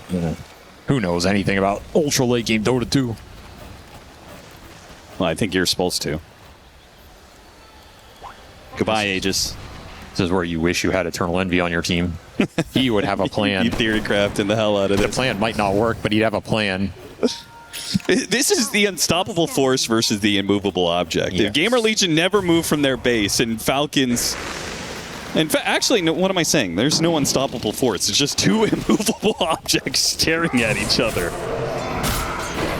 He rolled better on the snap. That's pretty nice. He has Regalia and Stygian to choose from, and he gets the Daedalus. Okay, now we're playing Dota, and he finds an amp damage rune. This is it, Austin. This is the moment. Okay. Daedalus, Divine, amp damage. He was just waiting for the Daedalus until he had a good tier 5 neutral to play with. Now it all comes together. It's the Exodia. Now you can actually just chunk this Viper if he does not get the Crochet off, or if it gets dispelled. He will die on that front line. Malrine, he is online. I would love to see him just take the Aeon out. Like, just go full send it, right? You have Buy, you have bots too, you have these Wind Wakers, you have Refresher. Just go in there, Shredder, hit them, refresh, Shredder again. Everybody's dead. The screen disappears. Like, this is what the hero's designed to do, but they're playing it. Oh my god, he has an amp damage. It really is that's what I'm Exodia. saying. He's ready to go. Daedalus, ready to go. This is my it. god. You gotta send it. Here it comes. Can he blow up the Viper? Okay, no, he actually can't. BKB goes off down to half HP. Focus Fire might be able to finish the job. RCY is trying to get away with the Manta. Now the Crochet, and he goes off, and they do not get the kill, and it's Wind Ranger who dies instead. Hook shot, refresh, turn around. Drow Ranger needs some help here. Global South, and now the damage comes through. It's not the Viper, but it's the Drow Ranger who dared to dive almost outside of the base there for a second. Malrine takes advantage of it. All right, he still has the same damage running. Can absolutely go back in here. Yeah, just for a couple more seconds. Go for the tier 4s. I mean, you got to force these buybacks at some point. two or three shots to the little Shredder, and he's out. You do have to be careful about the blade mail and the axe. Got the call on the train. Okay, that didn't last at all.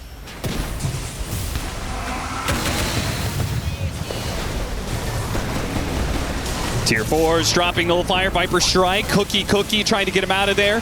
One buyback being used from Big Num now. Making another one as the call does land under the Tree Protector. Dawnbreaker jumping in after RCY. Ghost refusing to use his buyback just yet. Where's the Drow buy? And look at Staking, he's so damn tanky. Speed in some trouble, almost got crit to death there from Amar, who is not going down easy. Without the Drow Ranger, they simply don't have damage. If they hold, though, that's a big buyback to hold in this game. Yeah, I mean, Malrine's slow enough that he might not feel like he could do this anymore. Cookie's going to go out. Cookie's just such a godsend. Call goes out, though, and they can finally get a kill off this Skull Plane. It didn't get it. Is he going to die to the Viper Strike? Yeah, he does die to the Viper Strike. RCY Wait, all the way inside the base. He goes into the well. More, what are you doing? That's the fountain. There's not a place to be. The Drow Ranger doesn't even buy back inside of a fountain dive. Holds on to it. 10 more seconds till goes back up. The cheese is going to be eaten. Amar making a run for it with the hammer. Nullifier placed on the tree, and Protector Tree's going to die here unless the hook shot can bail him out. The throne is in trouble. Skater's going to focus down. Goes back up into play. Forces Skater back. RCY getting low. Manta dodge on the shackle shot. Can they hold the glyph here? That's the biggest question. Call on Amar. They're focusing him down. Ghost trying to deal with the creeps right now while Viper focuses on Amar. Tree comes in. Amar almost dead. Here comes the Dawnbreaker. This throne is at half HP. Dawnbreaker is going to die here, but the little Shredder almost finishing up the fountain with the focus fire up the Wind Ranger as well. They finally pop the glyph. The call goes out, and there goes Malrine. He's dead. Divine on the deck. Multi-shot. Chasing down some heroes. Another ultimate there from Staking. He pops it in, but the throne, it will die as the comeback from Malrine on the second life goes straight to the... Less strong for GamerLegion this time around, or for Falcons, which way around.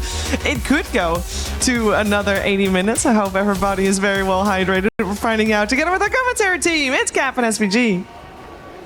A chance of redemption, not just for GamerLegion, but in particular for Fade. He had an okay performance on the axe, nothing amazing in Game 1, but it wasn't enough to secure victory. But now, he is on his hero, the Night Stalker. No, I don't think there's any offlaner out there of any Tier 1 or Tier 2 team that is more known for their Night Stalker than this guy. No, I can't really think of anybody. I mean, I just don't think in many offlaners or especially teams just like the hero that Who much. plays Night Stalker? Yeah. Out of any top tier offlaner. Snaking's off. Night Stalker used to be really good back in the day. Sure. Back when he was an offlaner. Yeah, it was actually incredibly good. I don't think we'll ever see that again. In fact, I think it's always been a bit of a North American offlaner. Yeah, to a degree. Why is that? Well, back in the day, it was a very chaotic roam-heavy hero, which I think NA played that style. The hero's way different now. Right now, he's more of just kind of a scaling hero, or you can like assassinate a specific hero that the silence is really good against. You're a nullifier buyer. Some of those things can work for you. Definitely a good nullifier game here against the Necropost. The silence is good against the Earth Spirit, the Necro. The supports don't really do too much to you. I'm not as sold on this Night Stalker pick. I think it can do a lot of work against the Falcons lineup, but I'm a little worried that the GamerLegion lineup just requires a lot of farm across all 3 cores. Like, theoretically, you're playing 3 farm-heavy carries. That's how I think of this Night Stalker on average. Yeah, he can take a step back, but Zero generally needs to farm in the down periods. He needs to scale. He needs to put in right clicks to deal damage in the fight. So you're kind of missing some stuns. You're missing some initiation. You're missing some, heroes that go in, tank spells, and set the fight up for your other 2 damage dealers, which to me, Invoker, SF are like, those are 2 straight one-position heroes. Yeah, for sure. So I'm a little worried in that sense in terms of where the farm distribution is going to come from and what the team fights look like. But if it all comes together and they find a lot of net worth and they scale, I mean, yeah, you're going to outscale Falcons here. I don't think you're too worried about that. I do wish that they had more control from their offlane. When you've got Invoker SF, I also don't think it's the best game for Night Stalker when it comes to assassinating heroes. No. Right? You have to right-click a lot, so Enchantress is a little bit difficult. Clockwork has cogs. Okay, he's chilling. Oh, is he chilling? Maybe. Amar, put some more damage on him. Cogs are going to be blocked by the SF, keeping speed from that damage. Very dangerous lane up here. The Undying going in, trying to get decays off. Amar trying to stay alive, and then you have this raise combo that can come out and just burst anybody if you miss position. I will say 11 denies mid, though. What is going on here? Yeah, what the hell? He's just abusing the high base damage on the early levels, but Maulrine putting on a clinic in this matchup right now. He is decimating RCY. 3-0 for this Invoker. Missed the range creep with the cold snap. I mean, this is a disaster. Rough start. Maulrine bringing a hero that he showed off in 2024. He was kind of not an Earth Spirit player that brought it out in 2024, and it's been a minute since he has played this hero regularly, and it seems like EWC is the time where it's come back into the fore. We saw it yesterday, now we're going to see it again today. It's an annoying hero to bring down. Like, this hero's just so tanky with the 3.8 strength gain. You can build up some armor items. You can build BKB. You can build Dispel. You do a lot of damage with your ulti. Just an obnoxious hero. I don't think he does any one thing particularly better than any other hero in the game, but he does a lot. He stuns, he initiates, he tanks, he silences, he slows. He's got a little bit of everything, and it just feels good to play with this hero. As long as he doesn't get crushed on lane or cheesed out of the early game, he's going to give you a lot. Well, he's definitely not going to get crushed on lane. He's doing the crushing, as is the Shadow Fiend. 19-6, not doing quite as well as Maulrine snags yet another deny, up to 15 now. It's crazy what he has done here in the first 2 minutes on this Earth Spirit matchup.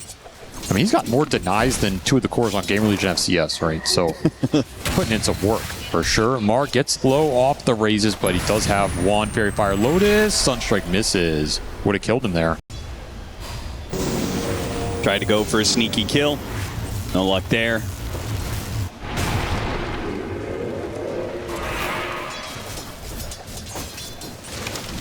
I do think Night Stalker is a lot stronger than he's been in a little minute, because they gave him this evening feast. This ability for him to be able to sustain himself in lane. On top of that, he's able to eat creeps during nighttime, which is a nice addition as well. I feel like it just means the hero is able to stay on map during that limited nighttime period, It's a big deal. The resource management is a lot easier. You can also go in and out of fights a bit better, especially if you can eat a big creep or something with a big HP pool. You just go straight back up. It's like you get 2 fights for 1. So you can do a lot of interesting things with this hero. I think the challenge for a lot of Night Stalker players is how do you itemize this hero? Well, I think that was another reason why I think it's better than it's been in a while. Harpoon is a fantastic item for this hero. Yes, Harpoon's it makes it even good during daytime. Well, I don't know about that, but, I'll give you benefit of the doubt. The issue for me is, what do you buy first? Are you going straight Harpoon? Is there a, some sort of Armlet or Midas that is viable in the meta that lets you get there? I think that always feels good if it's viable, but we just haven't seen way too aggressive there. I think he thought he was going to get a lot more heal off that Midnight Feast than he actually did. Still level 1. Yeah. Didn't need something big. Yeah, that's going to set you back. I don't know if you're supposed to go to base here or not. It'd be pretty tempting. I don't think you want to just waste your nighttime limping around on 100 HP. Come on. Almost dies yet again. Where's the Sunstrike? Yeah, where are the Sunstrikes in this early game? We saw one up top and it missed. I mean, you can't say that he's focused on getting CS because that isn't happening. So you might as well put more of your mental efforts into landing Sunstrikes instead. Mallory's even going to tank the tower here to try and save the catapults. And Snaking's going to come over as well. Maybe get an enchanted creep to tank for it. Yeah, this is going to a tower that's going to take a lot of damage.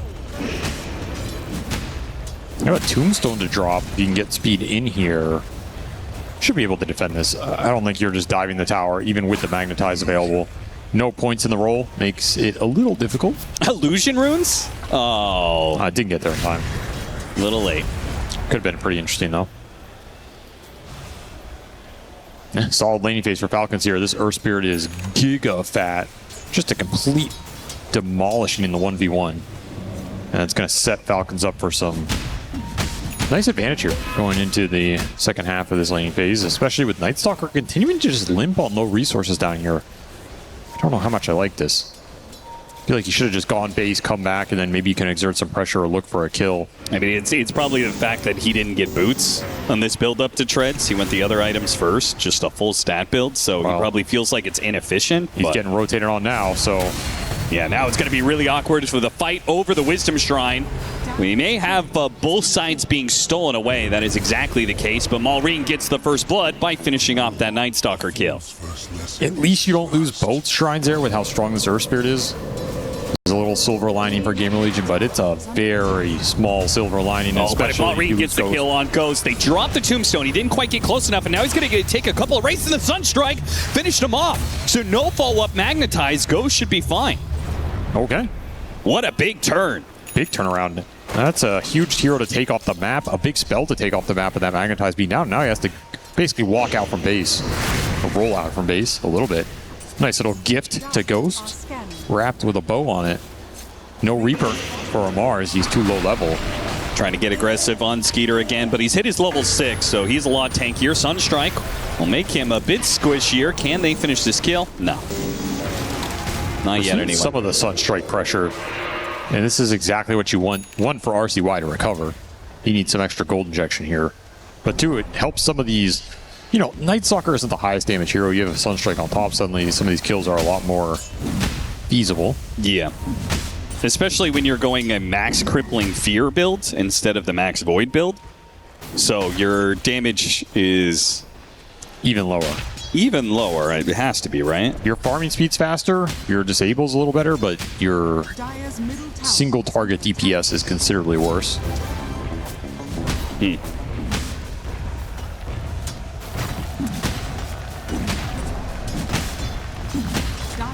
Snake King continuing to hunt RCY behind this tower. Very annoying matchup for the Invoker. Not a hero you can really burst in the early game, and he just goes into the camps you want to farm, steals creeps. Really annoying. If he ever gets an enchant on you, you're probably just dead. Takes one of the Forge Spirits. That's always a great creep to snag too. And he takes your tower mid. That's the biggest thing. It's really hard to defend this mid tier 1 against the Enchantress roam as an Invoker. And whenever this tower goes down, you just feel a little helpless on the map. Pretty much just have to retreat into whatever safe jungle camps you have and hope your team can create some pressure elsewhere to land those Sunstrike kills. Which is what's happening bottom lane. They are going to rotate the SF over, but this is a tower that is already dead. And they're ahead of the push coming in top lane. So I do wonder if GamerLegion's going to go back through the gate and defend this. Absolutely, you defend top here.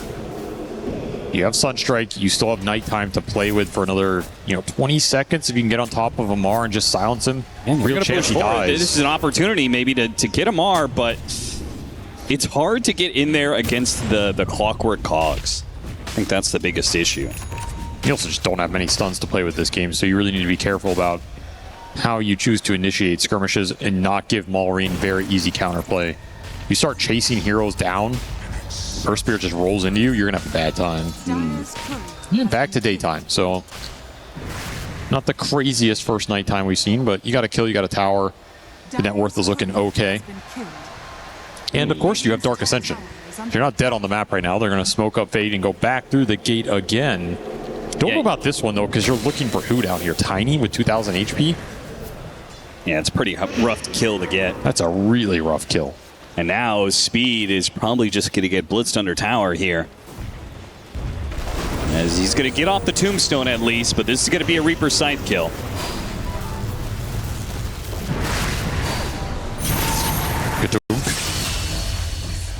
Stared at by a Croaker. A sad way to go. Smoke heads to mid lane. I mean, they're really looking for some way to take a fight with this Dark Ascension, but it feels like the obvious fight was going to be top lane. To me, this is not a Night Stalker game where you run around, pop ult, and kill people. Yeah, this is a Night Stalker game where you're just farming and recognizing that, yeah, you have insane scale. Your early game is going to be slow, and these heroes on the side of Falcons are extremely tanky. I don't think you can kill anybody with Dark Ascension right now. It's a 2100 HP Earth Spirit with Strength Treads, a 2100 HP Tiny, and a Necrophos. Yeah. I mean, the Necro's the easiest hero to kill, but again, you don't really have an easy way to initiate on him before he can pop Ghost Shroud. So I think you just have to farm. And I think you have to recognize that if you're GamerLegion, not spend too much time running around trying to make something happen that is not going to happen. Yeah, if he can get to Harpoon, Nullifier, BKB, like, he will be a menace to the Necrophos. But as it stands right now, he is just reacting to everything and not finding a kill anywhere. Again, I don't like this reaction. You're just not going to have these sorts of opportunities in this game as much as you want them on the hero. Also, does he want them? Because if you really wanted them, you would have maxed out Void. Right? He went a farming build in the first place. Fair point.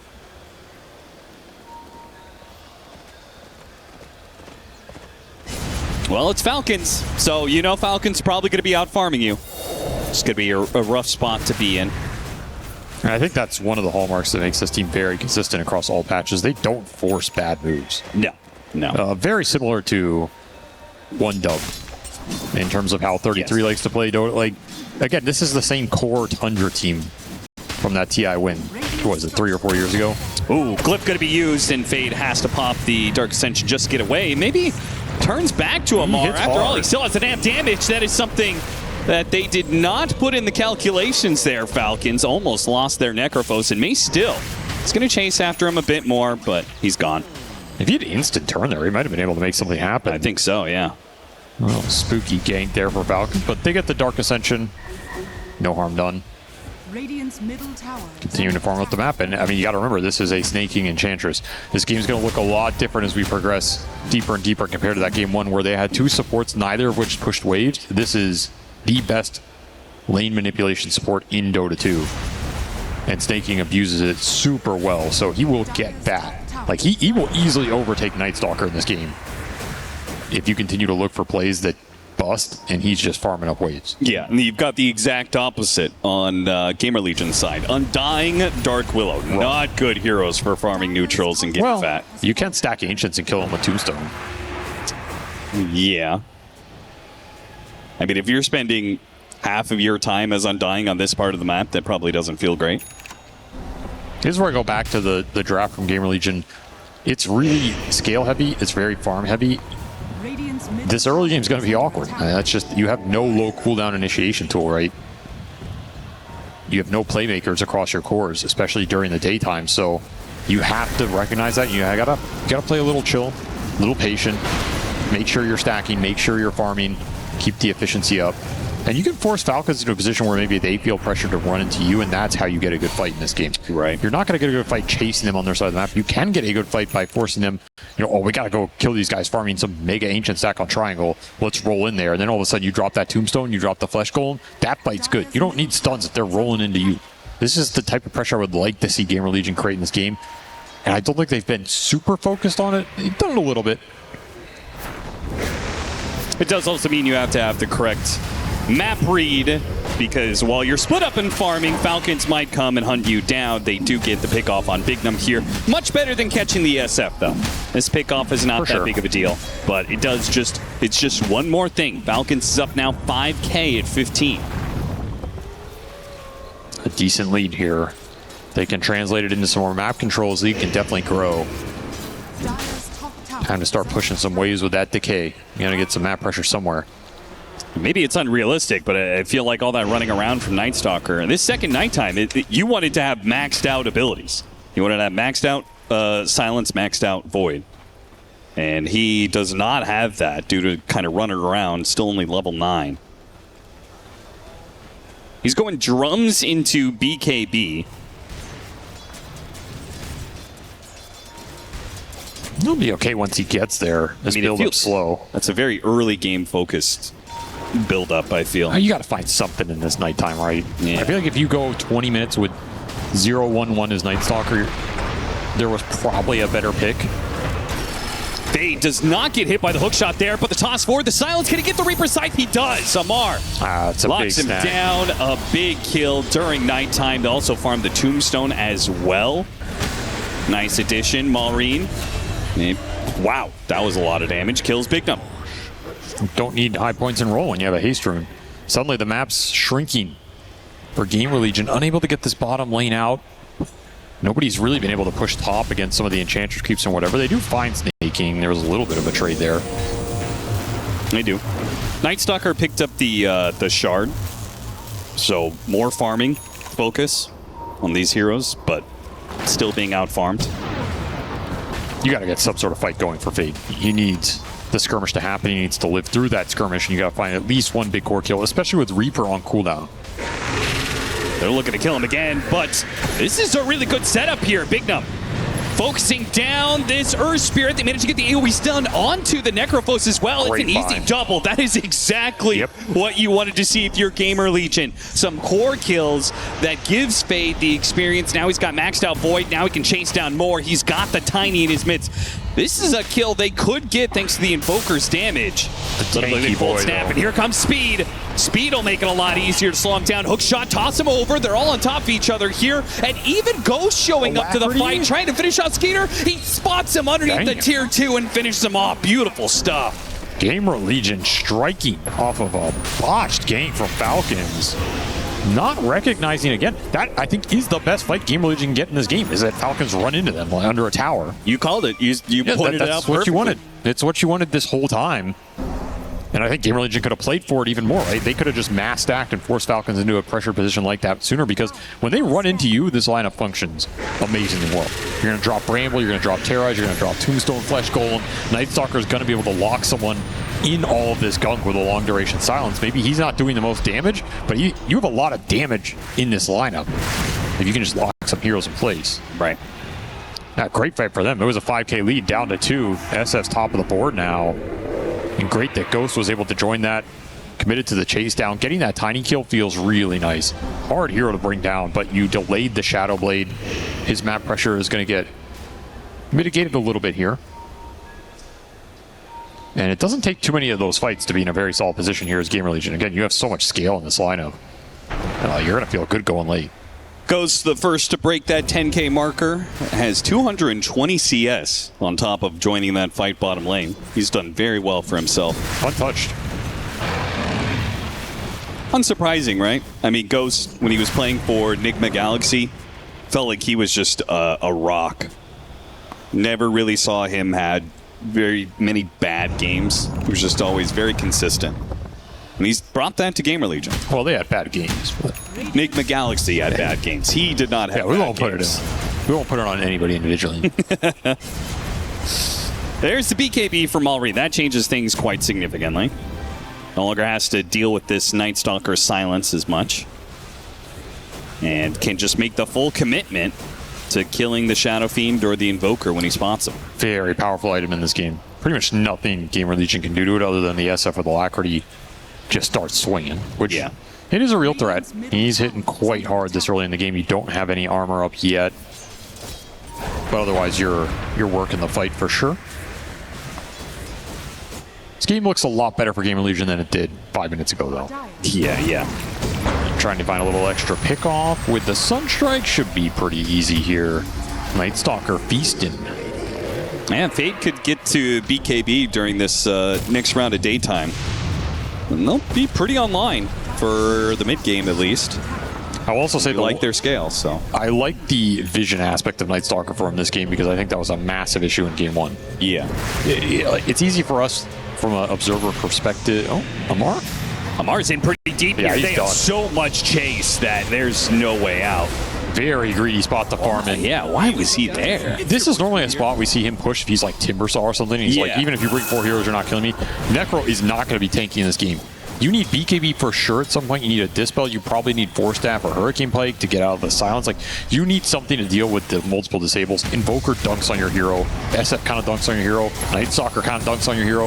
It's a pretty rough Necrophos game. They definitely counterpicked him pretty hard. Yeah. So you have to recognize that. Do you think that was intentional? Like this play, he played so deep and then his team took Tormentor? Was that part of the plan?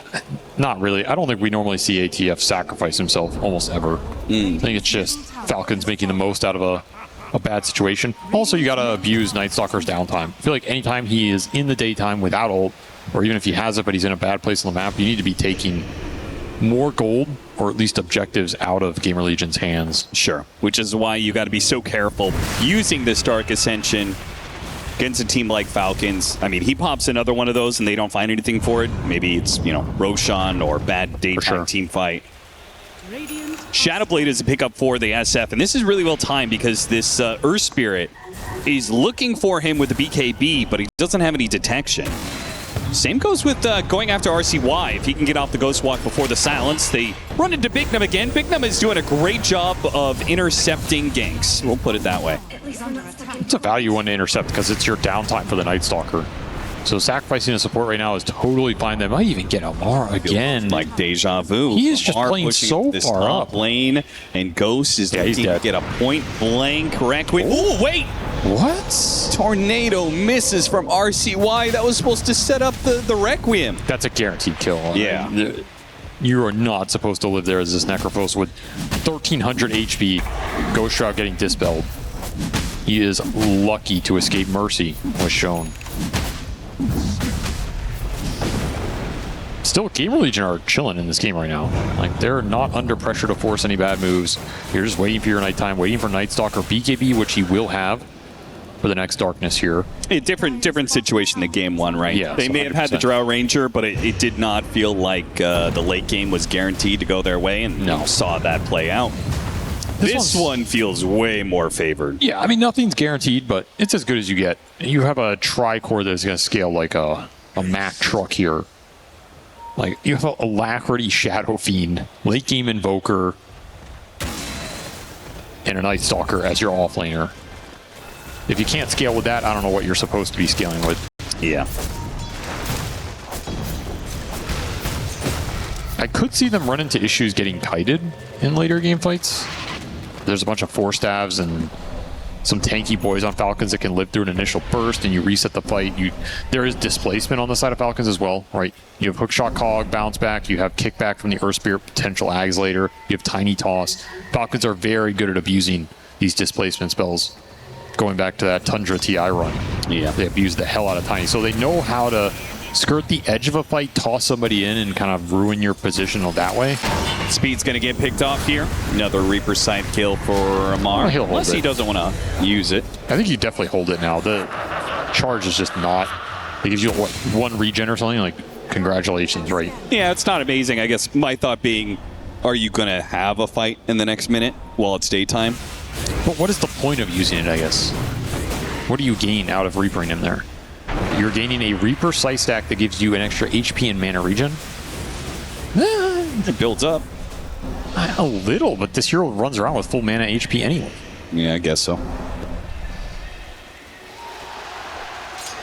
Smoke from GamerLegion looking to connect the ending of daytime here. They pop a Dark Ascension. It covers you until night.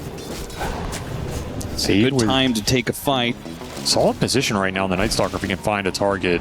He's running to Maureen. He's already out of there. Plus, he has BKB. Not a kill they can get. Again, you just have to be patient.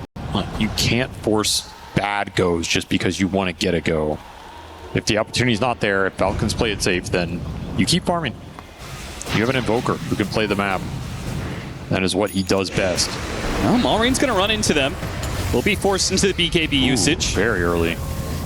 And didn't pop the Dark Ascension, so holding that for a more crucial fight down the line. He definitely needs Shivas in this game. Saw the power of the SF right clicks going into him there. Yeah. You die real fast.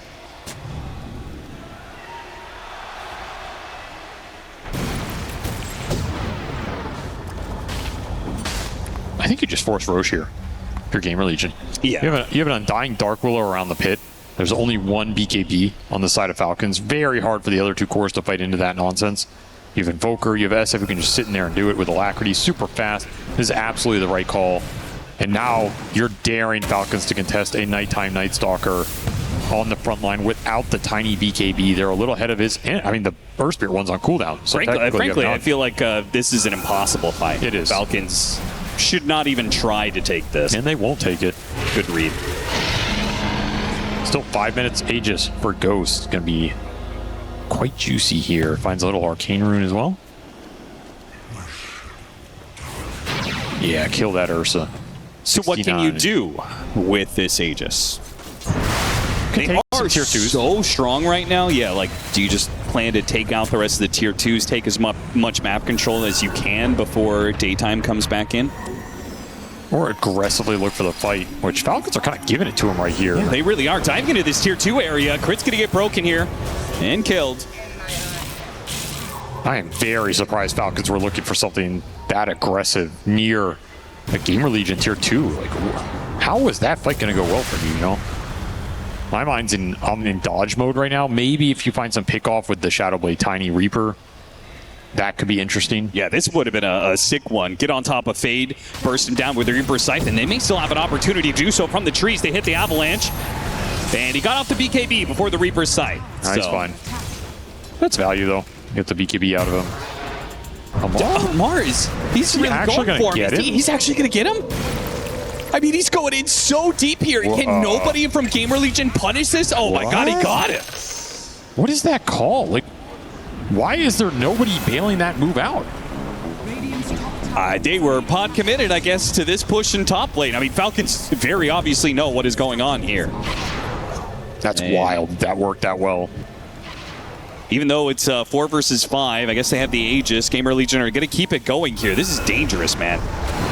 Tower's almost dead. Requiem from behind catches Maureen, and Maureen, those final hits, he can't dodge him. He's going to die. This SF is about to go ham on this fight. Skeeter tried to kill the Undying, but he doesn't burst him down. That is going to be bad there as well. Shadowblade trying to get out of here. Any detection? No, not at all. Well, they do a decent job disengaging from that Tombstone fight that was not in their favor. Really have to be careful with where Ghost is. How fast that damage can come out. It's going to TP to Outpost, maybe try and hunt somebody here with another Silver Edge. I like this early gem pickup. It has been the trend. GamerLegion are picking up on that. And look at the right-click damage going in. This is why you need an armor item here. Just no way to get out of that if you're Maureen. I mean, is that ever not going to be an issue? He has a plate mail. Quick little burst onto Fade, got off the BKB. Here comes Amar once again. Amar is going to be silenced here. Fade is going to make for the trees, though. Play the distance, wait for RCY as backup. You can try and cancel TPs if they bail. Oh, this could be a massive AoE void. Yeah, he could stop him from making that TP away. Set up the tornado into the EMP, into the meteor, right on top of Skeeter. Skeeter's dead, and they're going to chase after even more. Fade, he's going to slow down Amar. A big pickup. The Sunstrike, that's going to be dodged. Turn back around. Amar goes for the Reaper Scythe kill. Oh, he got him. No, the neutral creeps got him. Still, though, Amar was dead 100%. The fact that he got anything out of that, they recovered the gem. Cricket's out with it. Big play. Okay, they salvaged that hardcore. Natural. Was that neutral? It's your voice feed here. A natural death, you know, he died in neutrals. Yeah, he did. Pretty unlucky for Amar that Reaper was right on the edge. It was so close. This is a position where you're probably losing everybody here if GamerLegion played to absolute perfection. Yep. Like, you're just in big trouble. And that's the power of the Night Stalker. he could play on the outskirts, I guess, this game and kind of just set up his other two damage dealers a little bit in that sense.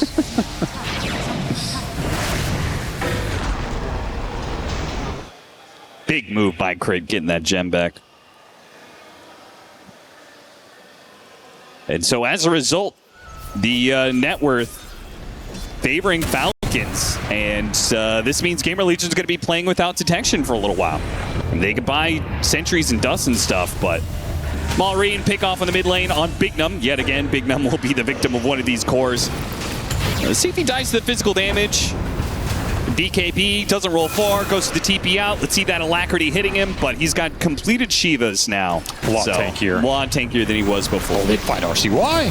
RCY dead a second time. Tornado goes off. It bails him out. The tree being tossed forward. Oh, it got him. It was just enough damage. Ghost is going to get kited around here. He's not in danger of dying. He's got Aegis and BKB. Oh, he's going to get tossed back. Tossed back, playing around, trying to wait out this Aegis expiring. Ghost is going to make sure it dies now. He's going to come back with a BKB. Going to have to just TP out. It's actually hit. Maybe they can change the stuff that got him. Ooh, Falcons playing that to perfection. And this is the issue. If you start getting displaced one by one, this lineup is just going to rip you apart very quickly because you need to be together to deal the damage.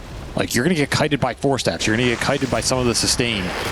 These are tanky heroes that nobody can burst on their own. So you start getting tossed in, hookshot cogged in, rolled in on. It becomes a nightmare to play that fight very quickly. And there's a lot of 4-staffs on the field right now. Another great hookshot cogs. Crit has been doing work in this series. Bignum just dies over and over and over again. The Shadow Realm is no bit of a save against this lineup from Falcons. Too much AoE. Elena Barracks it is with 35 seconds left for the SF. There's just no way GamerLegion can stop this. A bad series of mistakes here gets punished real hard during this daytime. Man, you got all this scale, but you're getting tempoed right now. And somehow Necrophos is the most farmed hero in this game? Don't really know how that happened, but it is what the hero does. He has Manta, Bots, Radiance, pretty farm-heavy build. In theory, he should be a little squishy here, but there's nothing to really punish the mass 4-stabs from Falcons right now, right? You really need nullifiers in this game at some point. If you're GamerLegion, it's going to provide an insane amount of value, but you're getting tempoed out before you get there right now. So yeah, Fade is building to it now, but this is where, you know, a Night Stalker that's farther ahead, he has nullifier around this point and is punishing Falcons, but as it is, it's going to be a while until he gets there. See if GamerLegion can slow this game down. 13k lead now out of nowhere.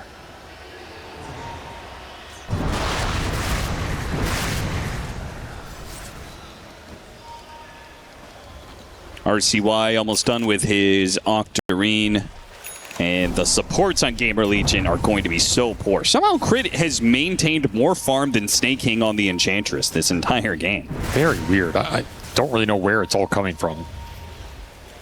You got the shard for free, I guess, but that helps. I mean, Enchantress has 114 CS. I think that would count for something. Yeah, Crit hasn't gotten a single last hit on any of the kills that he's been a part of, but somehow.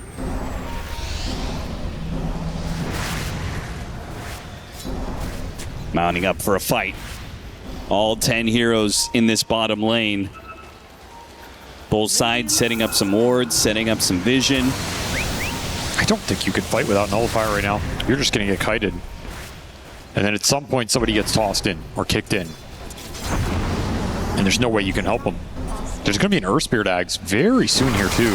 Well, that means it's going to be another shard for Falcons.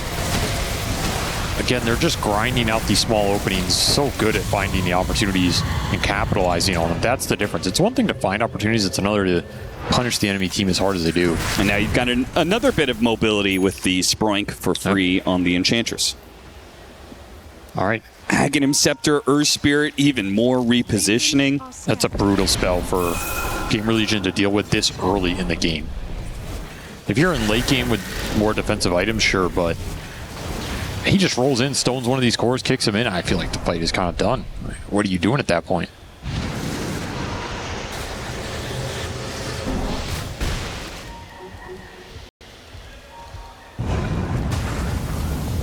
GamerLegion offense has not been their forte. Now they're going to have to play a perfect defense for the next 5 to 7 minutes while they wait for the nullifier to be done on the Night Stalker.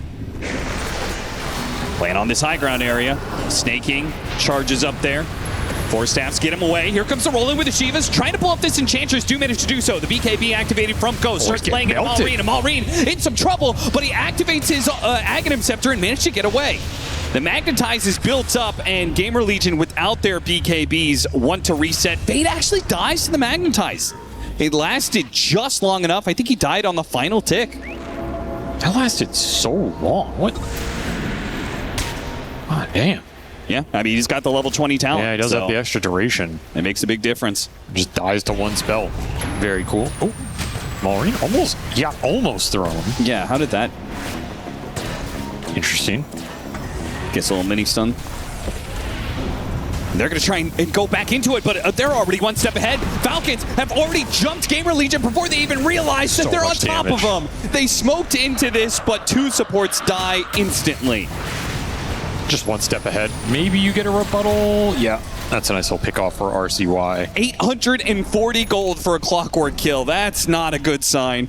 Skeeter's just back into the base. How many times is Skeeter going to walk into them like this and get the avalanche initiation? He's almost killed RCY. BKB activated the last hit. Not going to be enough, but Ghost doesn't have the BKB. He gets saved by the Tombstone here, but Amar is just waiting for it. Yeah, he's ready to go with the Reaper Scythe. As soon as the SF pops out, he's screwed. There's nothing they can really do to stop this. RCY can't force them back. Glimmer Cape? Wait, no, the silence came in. The silence came in time. He can't get off the Reaper Scythe. Ghost might just be able to make it back to the Falcon, but the Magnetize finishes him off. And now the entire team commits to save the SF, and they'll all die for it. Trap him behind the gate. Fade making a run because the base is no longer his own. Full retreat to the other side of the map. He will manage to escape, but everybody else on his team falls. It's too hard to start fights on your terms if you're GamerLegion. The best way to do it is you're forcing objectives and Falcons go into you. But these fights are too chaotic. They have too many ways of initiating. And look at crit. Ooh. Didn't get the damage on Fade fast enough. Still going to chase after him with the jetpack here. Has a hook shot. And they've got the nuke following him this entire way, so they can just missed on the distiller. Yeah, if they got the vision there, then maybe they could have gotten him. After all, Tier 2 still going to die in the bottom lane. Amar is almost level 25. He's going to be 25 before this next fight. He really recovered his game beautifully. And he's going to be insanely tanky. He's going for a Scotty buildup. Really? I kind of like it. Just maximize your HP. Pretty annoying item for the Night Stalker. I don't know if it's better than Heart here, but he is the master. Yeah, Malrine with the self-ags usage there. BKB. And then I guess because you're BKB, you can walk around in that form. Very odd. Meteors do a lot of damage here.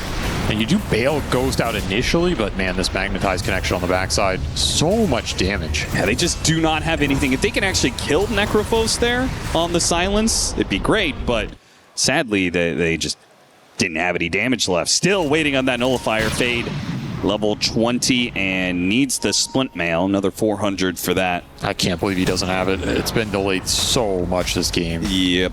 I mean, now you need that. You need Satanic Daedalus on the SF. You need Hex on the Invoker. And I don't know if this game is going to last long enough. Nope. They're being, as you said, tempoed out by Falcons of all teams. So just managed to burn the mana of Skeeter. Not sure if he needs it, though. He's got an Aegis. Just look for the roll kick. Yeah. He's going to TP out, so they're going to give up on this push. It is daytime in a minute. Yeah, I guess there's no reason to risk it right now. Amar, really? Thinking about a Maelstrom? Come on, man. Just build the heart, right? Just build the heart. I'm okay with the Scotty. It's an interesting idea, but... It's either heart or BKB in my mind. Yeah, okay, BKB. I don't think you want to play this without BKB. He's just trolling us, man. Yeah, he does this all the time. RCY zooming around, seeing if they can find Falcons out of position on these final seconds of this nighttime. Not the case.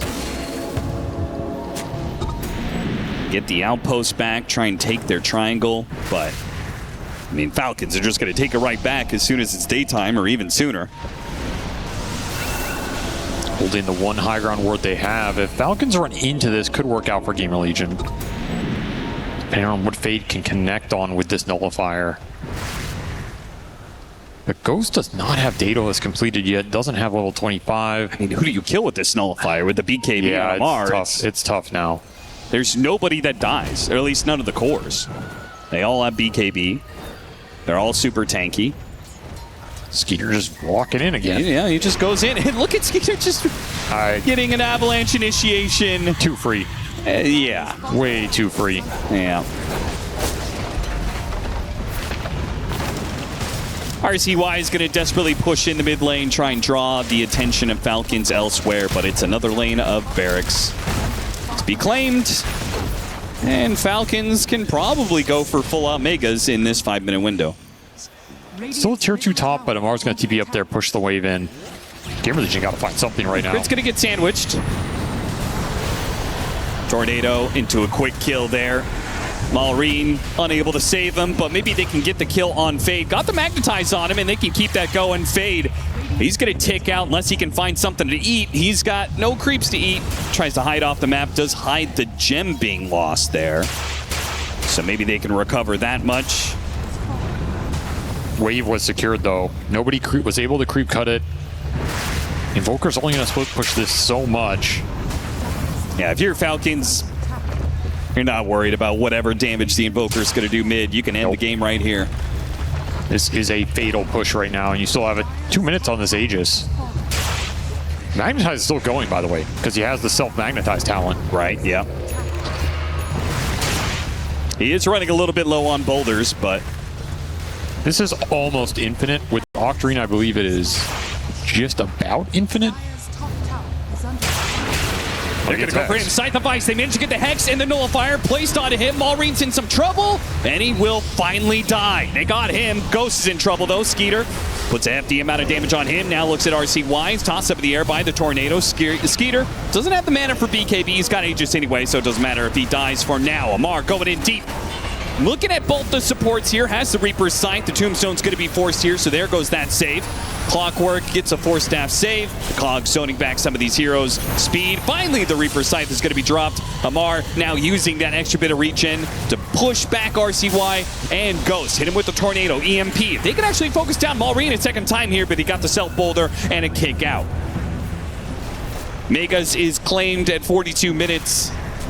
And with no supports, Falcons can keep focusing on tier 4s. See if they could force GamerLegion to a 3 versus 5. Takes too much of their arsenal to bring one of these guys down. And then the other 2 cores are just cleaning you up. And you have buyback on the one guy you do kill anyway. You have a Dark Ascension here. What can you do with it? It looks rough. BKBs are down for the Necrophos at least, and the Earth Spirit. Yeah, this is your chance to kill him before the game ends. It's all in Amar. He does have buyback available. Yeah, and he's saved up money for bots too as well, so. All right, got on top of Maureen. They want the hero that doesn't have the buyback. Unfortunately, the rest of the team is being zoned out. They're going to focus on Amar. Might be able to get him. Do, in fact, manage to burst him down. Got one. Maureen, big magnetize. Gets right in the middle of the entire team. And that is going to zone them out for perhaps the rest of the game. Speed's not going to make it back to the fountain. And from here on out, Maureen can keep the magnetize while they're in the fountain. They're taking too much damage. They can't even leave their fountain. The heals are the only thing that's keeping them alive right now. And they're just going to GG out before the throne explodes. That game. Clean game 2.